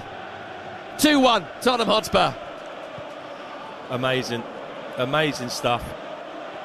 What have they got at the other end now, Man United? Well, they've lost the ball, and it's Spurs looking for a third all of a sudden. Odebear going down the left wing, fouled by Mason Mount. Kevin Watson, what an appearance here by Wilson Odebear. He's been outstanding since he come on, but what he's been doing, it's not been half pace. Every time he's got the ball, he's picked it up, he's run with it, he's been direct. I'm sure that would have been the message from Thomas Frank when he was putting him on. And sometimes when a team sits in a 5-4-1, you need people with the ability to actually run past players, to commit them as opposed to pass, which doesn't open teams up. Get someone on the ball that can run at someone and beat them. And he's certainly done that. Had a heavy involvement in both goals. Well done to him. He's grabbed the game by the scruff of the neck and dragged his team back into it. And all the talk of crisis, they go in second in the table, 5 points behind Arsenal. Amazing. And they looked anything but a team that should be in second place for 85 minutes of this game. Shesko going off, leaving his team down to 10. They were comfortable. If Tottenham Hotspur start winning home games, everyone in the Premier League could be in serious trouble. Going second in the table as things stand, unless Manchester United can do something here. They've got the ball with Bruno Fernandes, who's been so good in this game. He doesn't deserve to lose this one. Here's Luke Shaw trying to stop that from happening, driving forward, trying to find a Mbeumo. Intercepted there by Mickey van der Ven, and Bentancur can bring it away for Tottenham. Not a good ball from Rodrigo Bentancur. Oh, and the ball's then hit the referee from Dalot passing backwards. Drop ball from the ref. They're getting back on with it here, Man United. We've got 90 seconds remaining here on Premier League Live. It's 2-1 to Tottenham. Somehow Ahmad on this near side takes on Odegaard, knocks it back into the centre of the field to De Ligt. Can they get a goal here? Their performance would probably just about deserve here, Manchester United. Suddenly losing from a game they'd been winning. Here's Mbeumo, the goal scorer for them on the left-hand side. He wants a corner. He's going to get a corner. Brilliant from Brian Mbeumo. And we're in the final minute, and we've got a corner kick to Manchester United on the attacking left-hand side. 2-1 to Spurs. Well, this Premier League never fails to amaze you, does it? Keeper's gone up, Kev. Keeper's gone up for a corner in the last minute. Hook it to my veins. Last chance saloon. Bruno Fernandes over the corner for Manchester United on the attacking left-hand side. Can he find the right man? Ball comes in. Deep delivery. Chance! Goal! Goal! Goal! Manchester United! It's Matthijs de Ligt at the back post! Unbelievable from Manchester United! From winning to losing to drawing in this incredible game at the Tottenham Hotspur Stadium. The Premier League does it for us again. And Matthijs de Ligt has turned it home. Absolutely incredible. Unbelievable, inconceivable it would happen at the Tottenham Hotspur Stadium, but it has. 2-2. Wow, wow, wow. Oh, what scenes we've got here. And De Ligt somehow finds himself free at the back post, loses his marker. What a leap. And he heads it in at that back post, but you called it just before that corner. They deserve at least a point for the way they've played here today. They wouldn't have deserved to lose this game. They're down to 10. I have a thing that there's always one more chance in a game, no matter how long is left. It's a lovely floated ball to the back post from Fernandes. There's not a lot of pace on it. He's just concentrating on getting it into a dangerous area. And a dangerous area he did. And De Ligt does the rest. There's a little bit of wrestling going on in there. He goes towards the middle, peels out to the back. It's a brilliant header. Can't believe my eyes. Cannot believe this. This was a game that was just sauntering to nothingness on 80 minutes, and now it's 2-2 in the 97th. Danso has got booked for something or other. I don't know what, but he's booked. Just take my word for it. And we've got a free kick here to Man United just inside their own half. Maybe they can win it. Well, the crazy thing is they were trying to take a quick free kick. 97 minutes, and they're telling the ref to get out of the way. I want to take it. 10 men, and they're trying to go for a winner. Enthralling. Absolutely enthralling final 15 minutes here at the Tottenham Hotspur Stadium. You would not have seen this coming, folks. You would not. That's the business end. That's the Premier League. That's why we love it. Long ball forward here towards Mbeumo. It's won by Rodrigo Bentancur. And still we play on with Shaw for Man United on the halfway line. To his right is Yoro. That's the final whistle. And that's lucky because I've got no more energy left. What a game we have had here at the Tottenham Hotspur Stadium. Kevin Watson alongside me. Try and analyse what you have seen. An absolutely incredible final 15 minutes where Tottenham thought they'd won it, and then United get a point late on. 2-2, it's finished. Well, with 10 minutes to go, 5 minutes to go, you're thinking United, even though they're down to 10, they're cruising. Tottenham haven't created a chance. Odegaard brilliant when he come on, by the way. Involved with both goals, but 2 goals come from absolutely nowhere. And you're thinking how Man United contriving to lose this. They've been in control in terms of Tottenham haven't threatened, their shape's been good, and then they're 2-1 down. But fair play to them, and like we said before the game, these boys are certainly playing for the manager. because they've kept going, they've got their corner, and you said they probably deserve a draw. They absolutely at least deserve the point out of this game, and that's what they've got. It's brilliant stuff here today. What an outrageous final 15 minutes we got here at the Tottenham Hotspur Stadium. It has finished 2-2 with De Ligt's late header cancelling out what we thought was Richarlison's winner. Tottenham Hotspur were going second with the scores as they were. They have gone to third in the table behind City and Arsenal. Man United 7th in the table above Chelsea and behind Bournemouth as things stand. We are done here, but don't worry folks, more Premier League drama to come. As up next, Toby Gillis and Hogan Ephraim will bring you West Ham United up against Burnley, and if it's half as good as the final 15 here, you're in for one heck of a ride. You've been listening to Premier League Live. TalkSport